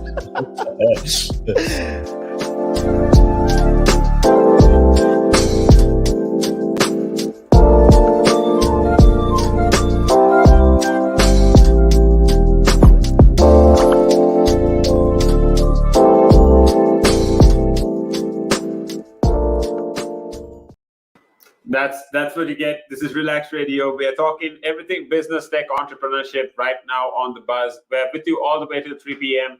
We've got Josh here on the show as well. Josh talking everything, bringing us a lot of exciting news, exciting, forecasts or predictions, just like myself on, Bitcoin, cryptocurrency, everything, NFTs as well.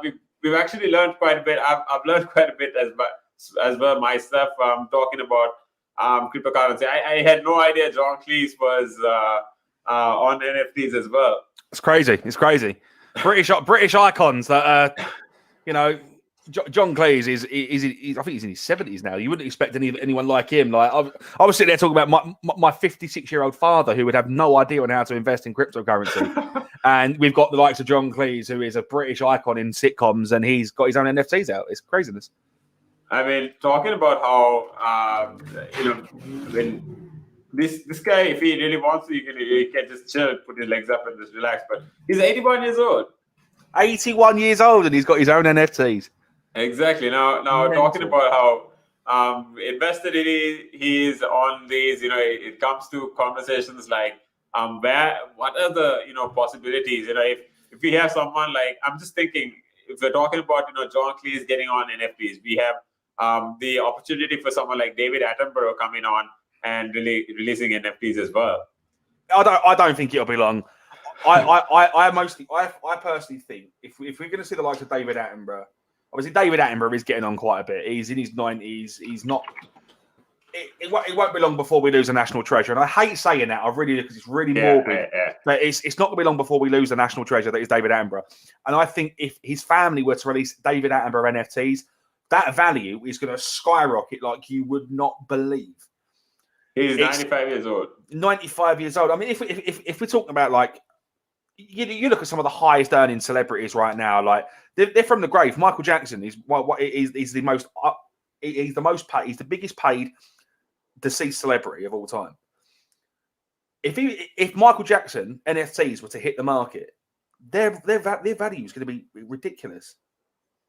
I mean, all you need is someone like Janet Jackson or one of his kids just exactly, or someone from the Jackson 5, Jerome, Tito, anyone like that, just to release a Michael Jackson NFT, and the market's going to go crazy. Market will go absolutely insane. And I mean, I can bet there'll be a ton of investment in it, and people love this guy. People have loved what he stands for, what the memories that he's given, and yeah, exactly. You can't mimic that stuff. You can't fake that stuff. No, you can't. And just to own a piece of history, which is ideally what an NFT is going to be. An NFT is a physical or a virtual piece of memorabilia that is only going to appreciate in time. I'm thinking, if we have someone like Elton John coming on with NFTs, that'd be super cool. Elton John, Freddie Mercury, the Queen, any big names from like the 80s, 90s, 70s, even Elvis Presley. I'm talking, the live artists. So since we have, Elton John that has been in movies like The Kingsman, he might imagine Colin Firth releases his own NFTs. Colin exactly. Firth. I mean, I won't be surprised. I wouldn't be surprised. Like I said, NFTs, cryptocurrency is the future, and it won't be long before we see this market. The thing is, for it to go mainstream, is going to go one of two ways. It's either going to be very, very good for the market or very, very bad, because like we saw with Elon Musk when he invested in Bitcoin, the value depreciated so heavily that he ended up pulling out. So, are we going to see an increase in value, or is it just going to decrease? It's a risk. I'm thinking it's a massive risk.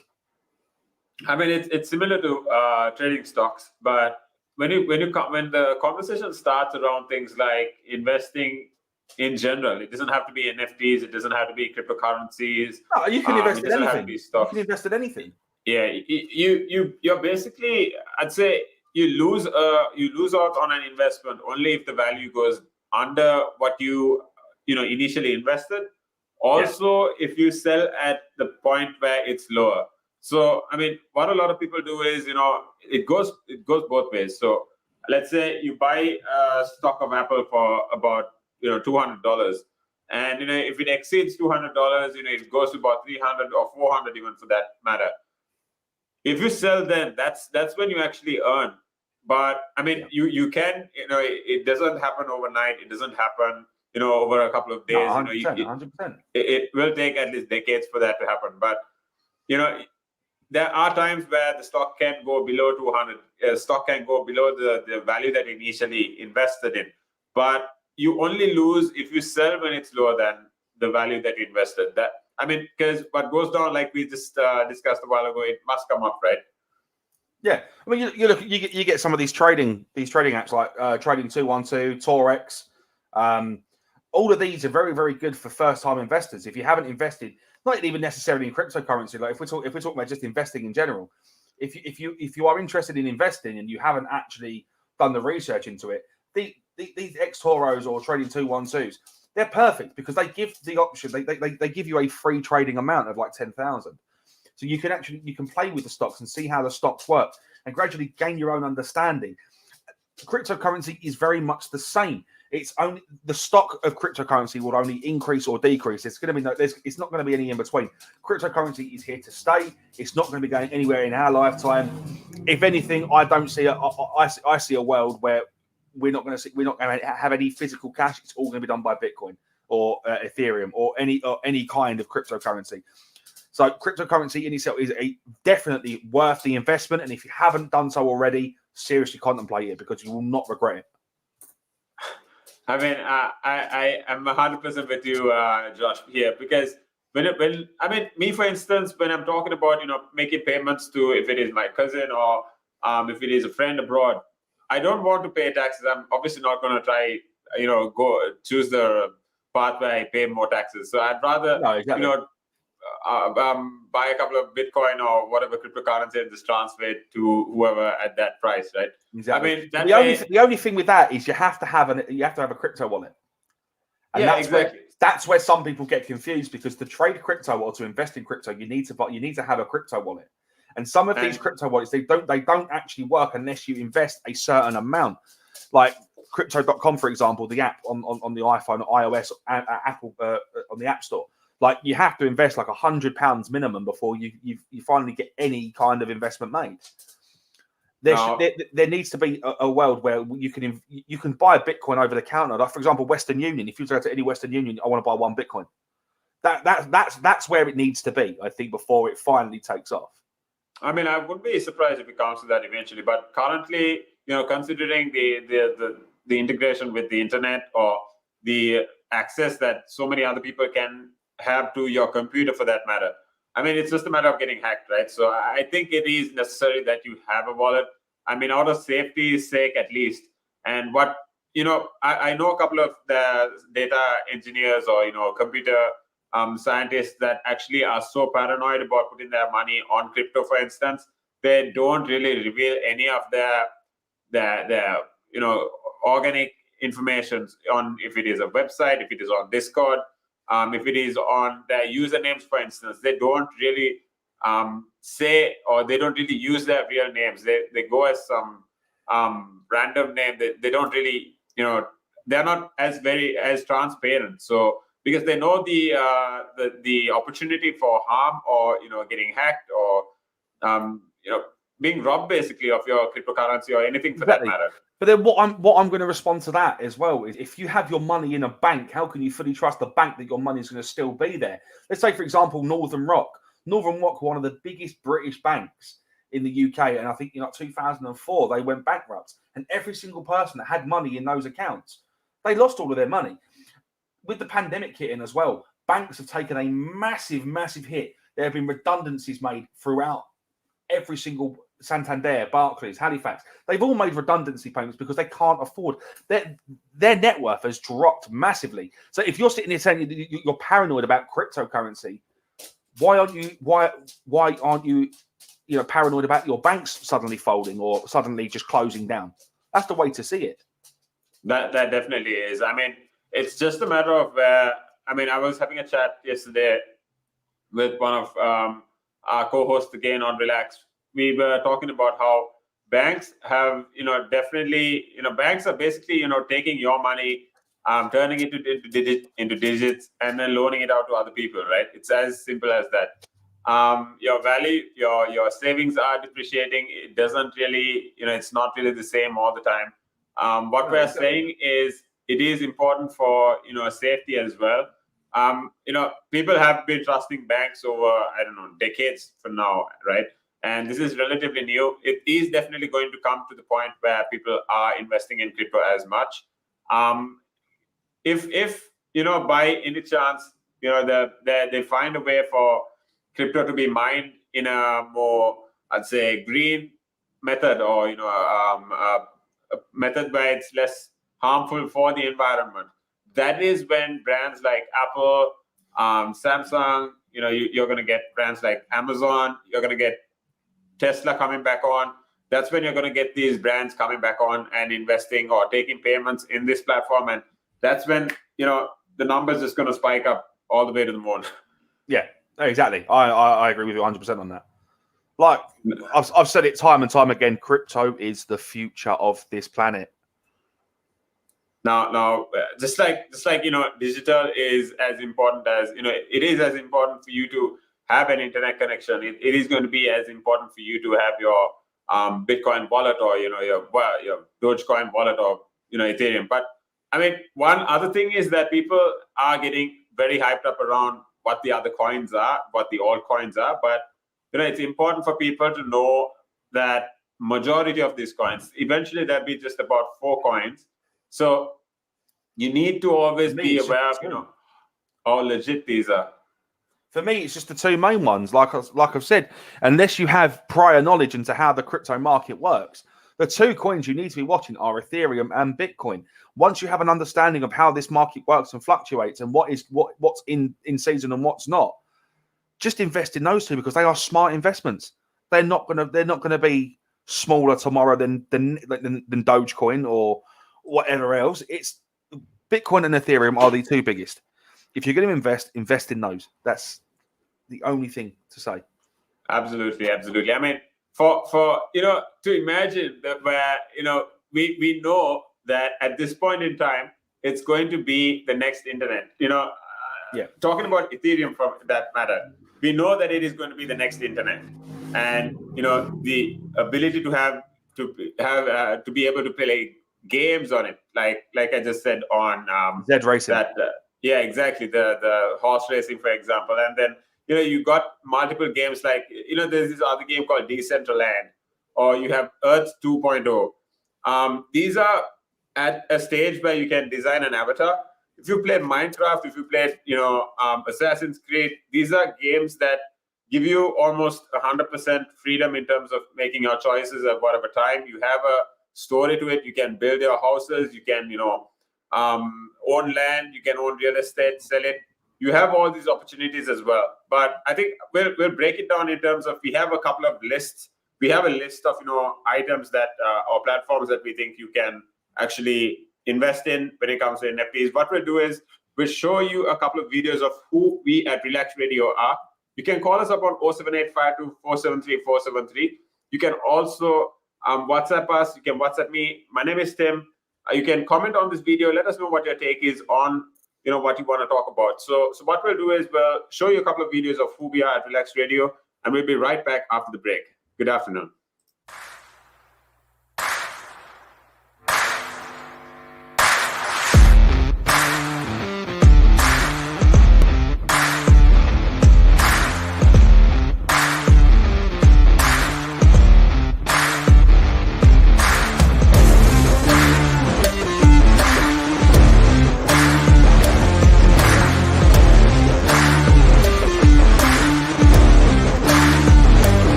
climb Mount Everest. That is one of that's in my bucket list. You're laughing, but that is the facts right there. I'd love to do that. That is something I'm looking forward to do, hopefully. Climb Everest. Mount Everest. I mean, okay, not the very tip of Mount Everest, maybe the base camp at least. You're talking about mental health. Well, if you went out and got some exercise in the fresh air, that will improve your mental health. It will make you feel better. That's true. That is true. I wholeheartedly agree. But then for some people, it's how do you find the motivation to, especially when it comes to riding a bicycle, to do it again and again and again and again? It's a cycle that you have to be used to. How do you do it? What makes you wake up in the morning and decide, hey, I'm going to pick my bike up today. I'm going to cycle. What makes you want to do that? What makes me want to do that? Yeah. What do you like? What could you give listeners, like people listening in right now? What kind of tip could you give them? Well, the first tip I would give them, if you haven't tried it before, try it. It can open up new horizons. It will make you fitter. It will definitely make you fitter. Cycling is one of the best forms of aerobic exercise you can do. It sounds like, if you think about it, yeah, it sounds like great fun. Because what essentially you're trying to say is also at the same time, when if you look at it from this perspective, with regards to mental health, especially when you look at it with mental health, this is another way to fight it. I feel like you go outside, you meet more people, you interact with, socially, you will interact with more people, and you're keeping fit, you're making connections, you're breathing in the good and exhaling the bad. I feel like that's a great thing right there. Absolutely. Yeah, you got a better way with words than I have, I'll tell you. But you're quite right. What you say there. I mean, I've been doing this for quite some time. I mean, hey, you'll get the hang of it. I've been doing it for about 10 minutes now, so yeah. That I can never really understand people staying in one room the whole day when you can have the world to see. I am a traveler. I travel. I love traveling. Traveling is just one of the things I do. And yeah, on top of my bucket list was, to one time, hopefully when I get there, go to Nepal and climb Mount Everest. That is that's in my bucket list. You're laughing, but that is the facts right there. I'd love to do that. That is something I'm looking forward to do, hopefully. Climb Everest. Mount Everest. I mean, okay, not the very tip of Mount Everest, maybe the base camp at least. Base camp, yeah. At least. Would you be able to cycle there? Oh.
Again. But now, if you say to a child, if I went up to a child and said, you've had one to forget, God, there'd be an inquest. Me, why did you reject my son? Well, I haven't rejected your son. I want to talk about, how the generation gap, how much has changed, especially when you check the youth nowadays in comparison, to people back in the day. I'd say when I was younger, it was more disciplined. Not now. In comparison to now. Not at all. Not now. The way things are nowadays, the younger generation, you seem that they can't accept the word no. If that makes sense. They can't accept rejection, essentially, is all you're trying to say. Yeah, they can't accept the word no. So if you say, how did I do? Or you didn't do very well, and they get upset. And when I was a youngster, my father used to say to me, because I used to be sport mad when I was very young, well, I still am sport mad, but like participating in different sports. And if I had a bad game, for example, he'd say to me, you had one to forget. That's it. Your dad sounds like a smart guy. I mean, yeah, that's the real fact of the matter. Yeah. You know, he said to me, "You had one to forget. Get over it," and that was it. So I dust myself down and do it again. But now, if you say to a child, if I went up to a child and said, "You've had one to forget," God, there'd be an inquest. An inquest. For me, why did you reject my son? Oh, I haven't rejected your son. Or daughter. I've just told them that they need to buck their ideas up. That's the truth right there. I mean, if you think about it, if you check the generations, like right now in the US as well, I've seen a lot of these things as well. In the UK, you know, you get medals for participation. But what's the point? What are you trying to? Yeah, what's the point? Either you win or you lose. People are so afraid to put that whole notion of losing. You know, when it comes to right now, the generation gap is just crazy. You know how much. A lot has changed. Social media has taken control of our lives, and we don't even realize it anymore. We're crippled because of it. That's absolutely right, Nick. Because, as you said, you know, nowadays it seems that you get rewarded for failure. You know, for the life of me, Nick, I can't get my head around that. Perhaps I'm just getting old and morbid. I don't know. I just can't get my head around how you could be rewarded for failure.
And it gives them something to look at, and it makes them laugh. It makes them laugh. So that's why I do it.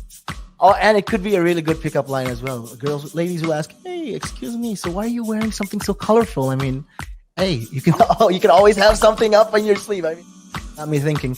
You know, you want to stand out. Why do you want to stand out though so much, especially with these kind of shirts when you're riding? There must be a purpose behind it, right? Well, when you say a purpose, Nick, what I do, I wear the shirts, mainly one because they're nice and bright, so they make me visible, especially if I'm riding on the road. Okay. I mean, yeah, that's very important, right? Because you want cars, yeah. Very important.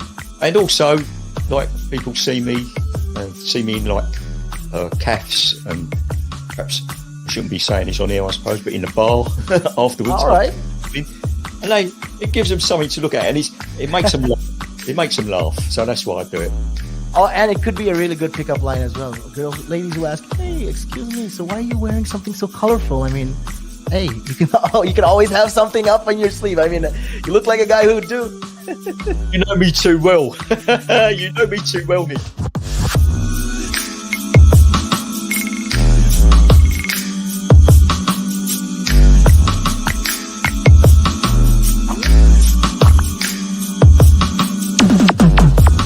Again. But now, if you say to a child, if I went up to a child and said, "You've had one to forget," God, there'd be an inquest. Me, why did you reject my son? Oh, I haven't rejected your son. I want to talk about, how the generation gap, how much it's changed, especially when you check the youth nowadays in comparison, to people back in the day. I'd say when I was younger, it was more disciplined. Not now. In comparison to now. Not at all. Not now. The way things are nowadays, the younger generation, you seem that they can't accept the word no. If that makes sense. They can't accept rejection, essentially, is all you're trying to say. Yeah, they can't accept the word no. So if you, how did I do? Well, you didn't do very well. And they get upset, And when I was a youngster, my father used to say to me, because I used to be sport mad when I was very young. Well, I still am sport mad, but like participating in different sports. And if I had a bad game, for example, I'd say to me, "You had one to forget." Again. But now, if you say to a child, if I went up to a child and said, "You've had one to forget," God, there'd be an inquest. Me, why did you reject my son? Oh, I haven't rejected your son. I want to talk about, how the generation gap, how much it's changed, especially when you check the youth nowadays in comparison, to people back in the day. I'd say when I was younger, it was more disciplined. Not now. In comparison to now. Not at all. Not now. The way things are nowadays, the younger generation, you seem that they can't accept the word no. If that makes sense. They can't accept rejection, essentially, is all you're trying to say. Yeah, they can't accept the word no. So if you, how did I do?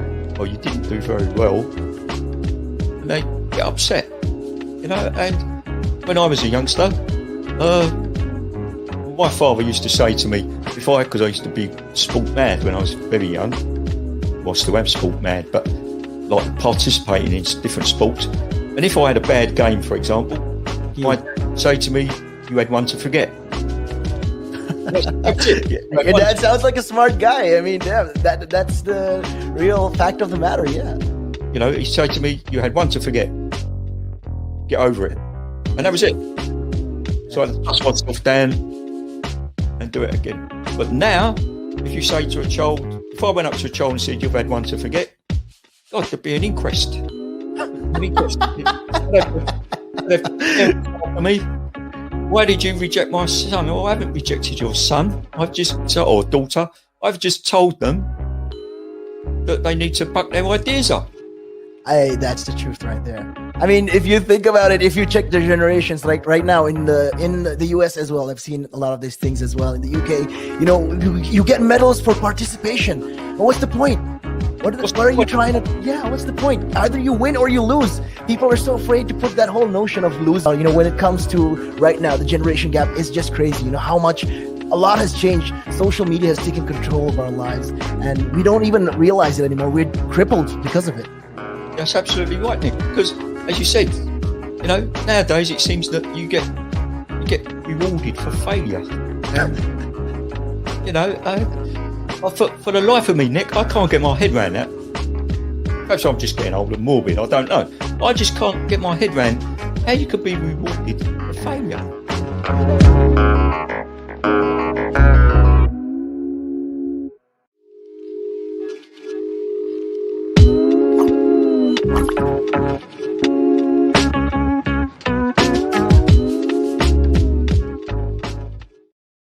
That's right. This is Relaks Radio. We're talking to you on all kinds of topics. If it is business, tech, entrepreneurship, like here on the Buzz. or if it is, going into common conversations, if it goes into travel, culture, we've got conversations like business, or even if it's mindset shift. If it is drama, this is the place to be. You have all the vibes you need to keep yourself updated on in the world. If it comes to economics, if it comes to drama, celebrity gossip, like I said, all you need to do is tune into Relaks Radio. We are on the App Store. We are on the Play Store now. Our app is free. It is spelled RELAKS, Relaks Radio. Now, coming back to our topics, we were talking about NFTs. We've got Josh today bringing a ton of insights on a ton of new conversations around NFTs and crypto. Josh, you've now got when it comes to football, what have you got when it comes to NFTs? Okay, so there's this new platform that's been heavily advertised around the internet, especially on YouTube amongst the football content creators, of a website called So Rare. And what So Rare is it's a virtual trading card game where you can invest little amounts, get these trading cards that just appreciate in value, and you can gradually sell them on over time. And there's all different types of rarities. You can get your common, your uncommon, your rare, and super rare cards. Now, your super rare cards will be the high-end goal scorers like Cristiano Ronaldo or Lionel Messi. And your common cards will probably be players like Aaron Ramsdale or Dele Alli, who plays for Tottenham. Just little cards. The way this goes is that you trade these cards. They're NFTs in itself.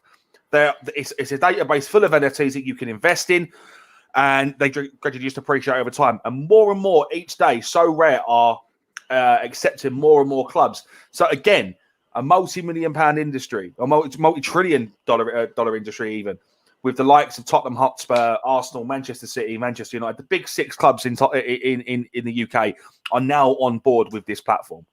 It's crazy to think. On top of that as well, just goes to show how lucrative these NFTs are. A report coming out of Reuters.com says that CryptoPunk NFT sells for £11.8 million at the Sotheby's virtual auction. £11.8 million.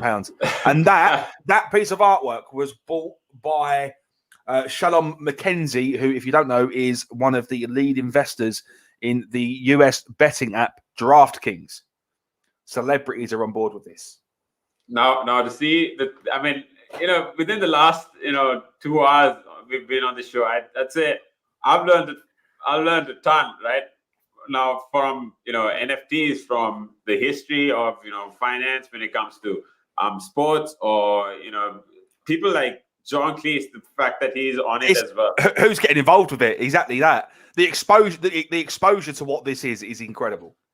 Absolutely. Now to see that this platform that we're talking about when it comes to football, there's people like Griezmann, you've got Piqué, you got Oliver. All these guys are basically trusting this platform as well. Now, once you get the sportsmen themselves on this platform, once you get them investing in it, I mean, that's going to start selling itself from there, right? Antoine Griezmann has his own team on that. He has his own team. He's one of he plays it as well. And the thing is, it's such a good time to invest in something like this, because with the Euros starting today, the value of these cards are only going to appreciate in value over the course of the next 2 weeks. No, over the next month, even, because Euros is a month. The finals are a month today. Yeah, I mean, for Europe, I just checked the settings, and that we are up for a couple of interesting matches, right?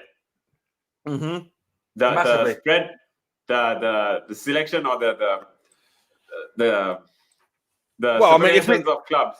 If we're talking about sports for a second, if you've seen England's group, if they win that group, they have to face the second place in the what is proclaimed as the group of death, which contains Portugal, Spain, France, and Germany.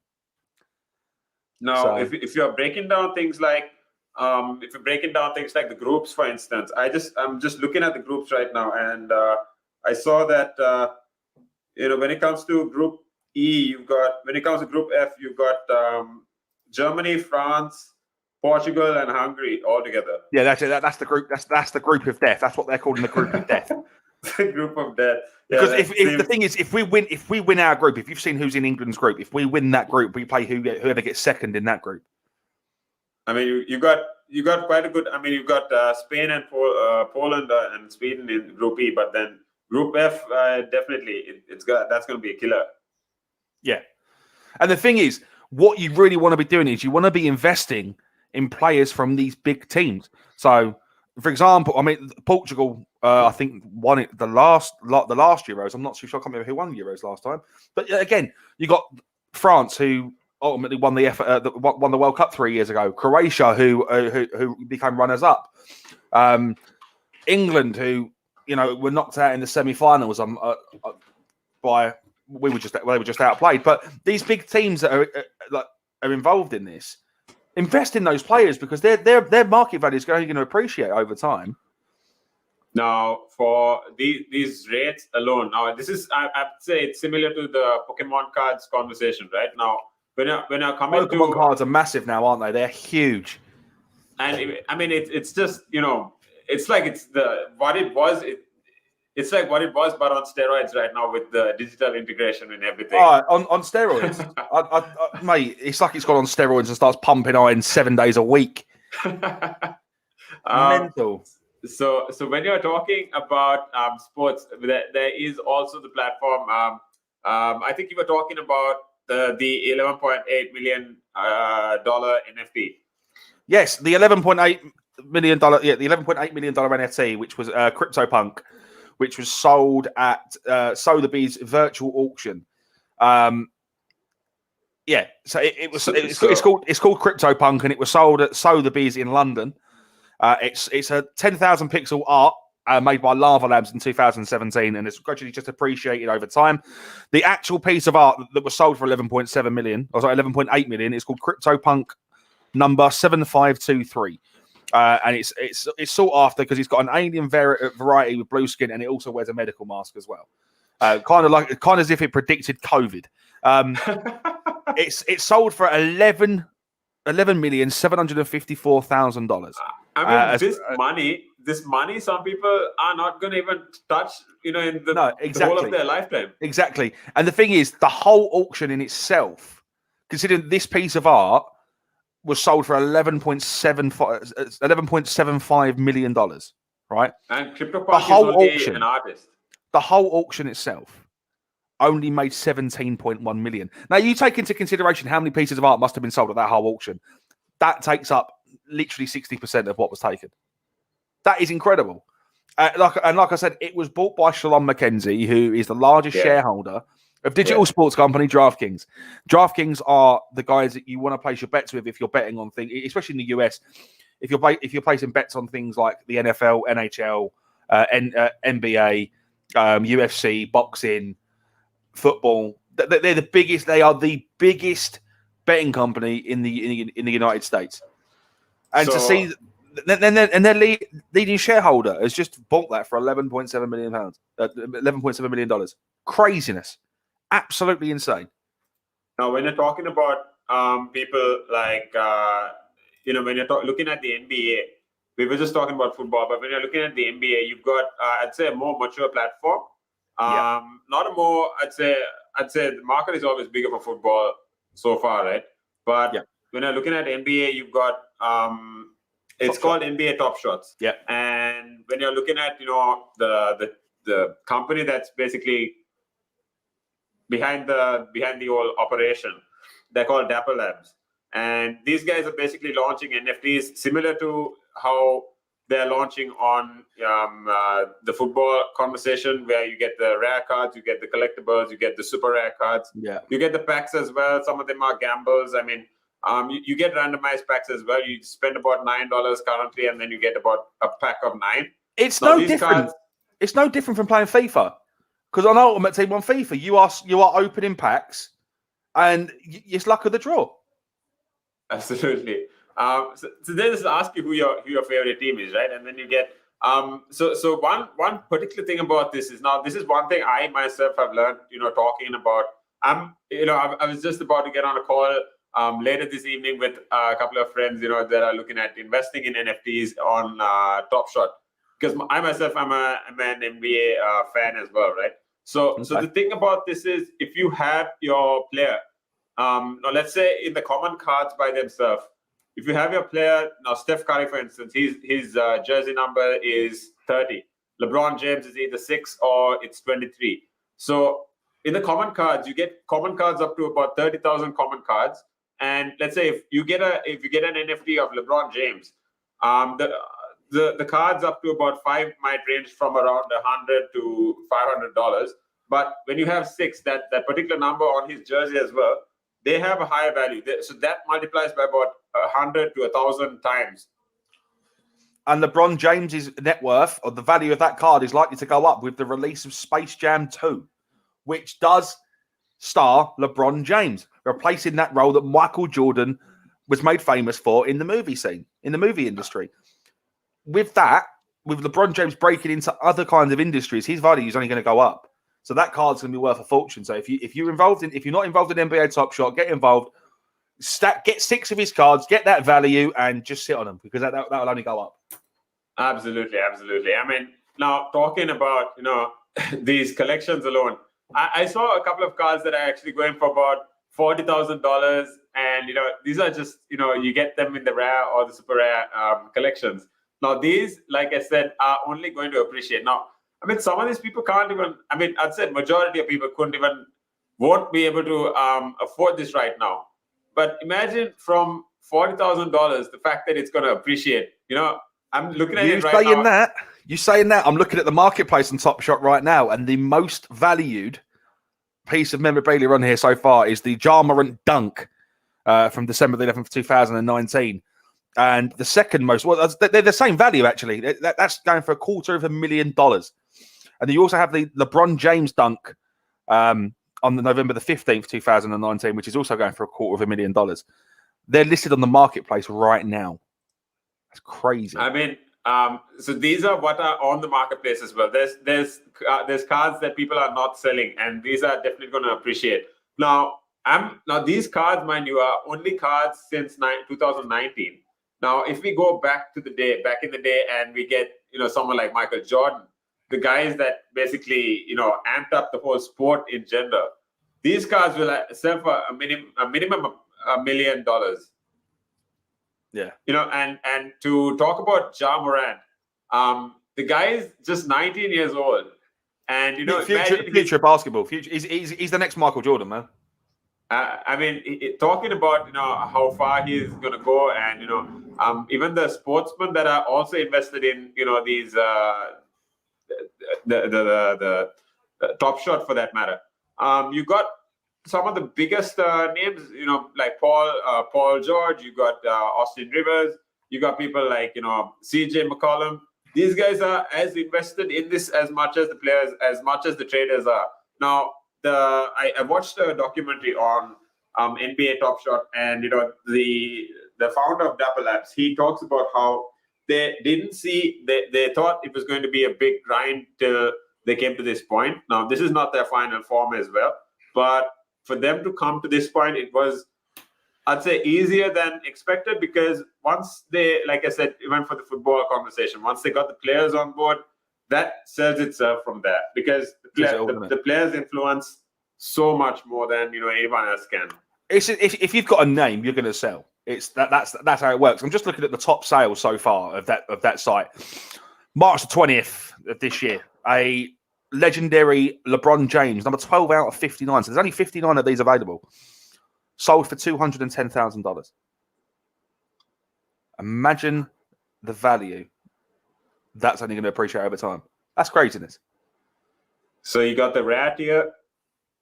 They have up to they have between 150 to 4,900 edition pieces, and then you get the legendary tier that come up to that are produced from between 25 to 499 pieces. Yeah, this legendary set has only got 59 pieces. Now these are numbers most people won't be even to. Can you just imagine your luck? You say you take a chance, you put 20 quid on it, you open these packs, and you get a legendary LeBron James. How crazy! That'd be a dream. I mean, so imagine the business model here, right? This is what inspires me. Now imagine the business model. It's they're making a a huge amount of money. They're making If money on you're investing, you're investing, you're gambling. That's there's no two ways about it. You are gambling your money. And 9 times out of 10, your gamble isn't going to pay off. And that money just goes into the pockets of Top Shot. If your gamble pays off, you're making your money back and then some. Now you've got Giannis Antetokounmpo. The guy is only 25 years. He's playing in the NBA for his 4th year. He's got 2 brothers that are also in the NBA, right? And he's definitely in the legendary level. He's been the MVP for last year. And when you're talking about his cards start at, when you're coming to the rare collections, these are what people are going to actually keep their eyes on, right? It's either the rare or the legendary packs. So these start from $5,500. And, these are all asks. These are all auctioned, mind you. These are not, set prices. These are all auctions. So the lowest ask for one dunk, a simple dunk, is going at $5,500. And then it goes up all the way to $30,000. Yeah. Oh, if we're talking just on common cards as well, Fred VanVleet, one of his common cards from the base set. So it's just a standard generic card you can get out of any pack. It's just sold for $140,190. And there are 15,000 of them available. Now, we know there are so many more of these guys. In the game. And, I'd say Fred VanVleet is not one of the most popular ones as well. But if his value is currently sitting at 150,000, imagine some of these big names, these unknown rookies that are going to come through that are going to make names for themselves. Imagine what their value is going to be in a few years' time. Exactly. These are assets on assets, right? Smart investments. Only on Relaks Radio where you find these smart investments. Absolutely.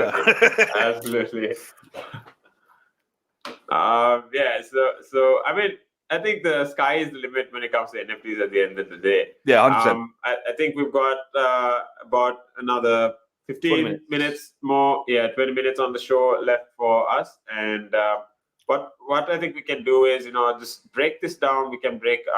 I would say the football platform is as mature as this, right? Yeah, it's not. It won't be as mature as that now. This is only just come about. But the fact that YouTubers are being sponsored by this company just goes to show how much money is involved in it. Because to sponsor YouTubers these days, if you've got brand deals with these YouTubers, then this is thousands. We're talking thousands of pounds in just brand deals. And we're talking big money, because if it comes to things like someone like, all you need is someone like LeBron James. Regardless of how much you pay him, he might charge you a couple of $1 million. But if NBA Top Shot managed to get LeBron James to talk about NBA Top Shot or invest or even create an account on Top Shot, right? That alone is going to bring a wave of customers. Yeah, his market value will just shoot through the roof. I mean, the guy is just 35 years of age. He's been playing in the NBA for 18 years. One of the best to, pick up a basketball. And I'm seeing, I think, when you're breaking this down, when you're talking about how the breakdown of the whole game is given, you have the player stats, you have the player height, weight, age, you have the hometown, the date of birth, which draft they were picked in, the time of how long they've been playing that particular match, their points per game, field goal average, 3-point average, 3 points made.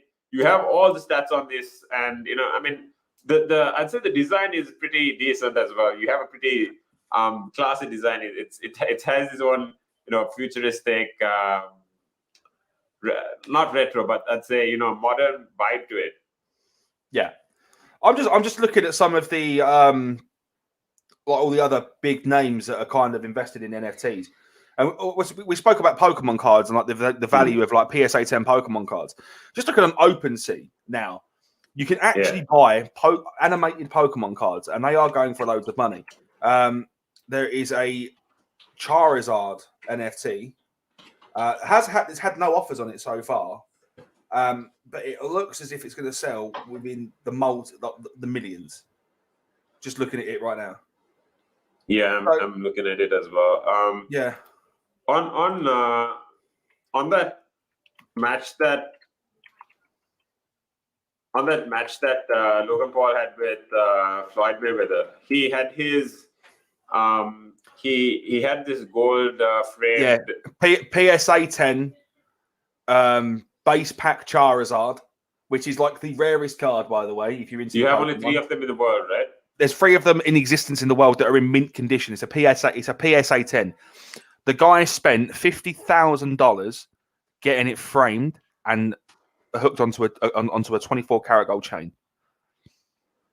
Imagine the value if that was released as an NFT. That market value is only going to appreciate over time. His net worth, like, just if you think about it, in 4 or 5 years from now, if Logan Paul's name is still about, we're looking multi-million dollars just on a piece of jewelry. Now this guy alone, I mean, I wouldn't say he's the most favorite. They are aware of it as well, him and his brother. But I have my opinions of the Paul brothers. Don't you worry. I don't like them. No second thoughts there. I mean, I'm with you on that as well. But you've got to give it to them. I mean, they are intelligent. They're very smart. Whoever is managing them or, doing the marketing for them, they've got their game on top, right? Yeah, they have their market. They have their strategy. They have their business plans. They have their market, and it's working for them. It is working for them. I mean, to come to one of the biggest stages last weekend on sports. Yeah, it was on box office, and it accumulated stupid amounts of money. Like over in the UK, they were selling the pay-per-view for £17, and that achieved millions of buys. We should actually have a look at see how much what the estimated earnings were for the match. Now, I'm just checking this Charizard PSA 10 card, right? The rapper Logic, he's bought it for $220,000. That's mental. That's mental. If that was minted as an NFT, if he sold that on, imagine the profits he's going to make. The idea of an NFT for me is that you'd want to be one of the first people to own it. Because if you are one of the first people to own it, you could then sell that on and set the conditions that you want 10% of every sale from there on in. That's the way to look at it. You're making money for nothing. Craziness. So just to summarize what we've spoken about today, right? Cryptocurrency is absolutely insane. In a nutshell, it is insane. It's a dimension of currency that no one will ever fully understand because it is so unpredictable. It could be your best friend one day and your worst enemy the next, just depending on the appreciated or depreciated value, depending on how much publicity it gets, depending on just on the demand for it as well. Like we established earlier on, there are countries that are now accepting Bitcoin as legal tender. It will not be long before we see other countries follow suit. China have got their bans on cryptocurrency, but if the rest of the world was to follow suit and accept Bitcoin as legal tender, China then has a market to open up to there. It's a smart business move from China. However, it's going to take many, many years to come for that to appreciate in value. NFTs are the way forward in cryptocurrency because there's no limit to what an NFT could be. It could be a physical piece of memorabilia, a virtual piece of memorabilia. It can be something as small as a 15-second viral video from TikTok, YouTube, or whatever. Like we established, Charlie bit my finger, £700,000 that accumulated with a 15% commission on that every time that gets sold on. Those two boys who are now in their 20s, by the way, they are going to be rolling in the cash by the age of 50 because that will only appreciate in value. In a nutshell, what I'm saying to every single person watching this right now, if you are going to invest in cryptocurrency, now is the time. Bitcoin is at an all-time low right now. It currently sits at £24,000. The peak was last month at £40,000 per Bitcoin. If you're going to invest a small amount in it now and just watch the value appreciate over time. And trust me, you will not regret it. I've said it time and time again, and I stick by it, Tim. I've said it multiple times. 9 years from now, 2030, one Bitcoin will be the equivalent of $500,000. If you're smart, you know exactly what I'm saying. Invest now. I can't wait. It's been an awesome show with you, Josh. I mean, looking forward to having you on the show again. Now, thank you very much. I'm looking forward to being back. Absolutely. Now, just like we broke down, things around NFTs, breaking down things around cryptocurrency, people that are getting onto NFTs, the possibilities with NFTs. It's been a super chat. Now, I think, I hope at least a fraction of the people that watch this eventually start compounding some of their cash into the assets down the line, right? Yeah. If you make an investment in Bitcoin today and you're watching this show today, at us on Twitter, let us see your investments. Let us see you. I want to see if you're going to be smart and take the advice that we are giving. Invest, please. Tweet us. Call us, text us, WhatsApp us. Let us know what you've invested in, because you will only find this kind of banter, this kind of news, this kind of entertainment on Relaks Radio. You will only find it here. Yeah, you heard it from Josh. You heard it from Josh. You need to take his word for it. That's right. So what we've been doing is we've been wrapping up now. We've got to make way for Nick on Real Talk, and he'll be back. He'll be on the show from 3 all the way to 6 p.m. talking about all trending topics, keeping you updated on what's going on in gossip, and if it comes to COVID, what you need to know, travel, so on and so forth, right? Josh, it's been a super time having a chat with you absolute today. Pleasure. An absolute pleasure. Look forward to speaking to you again soon. Back, Josh.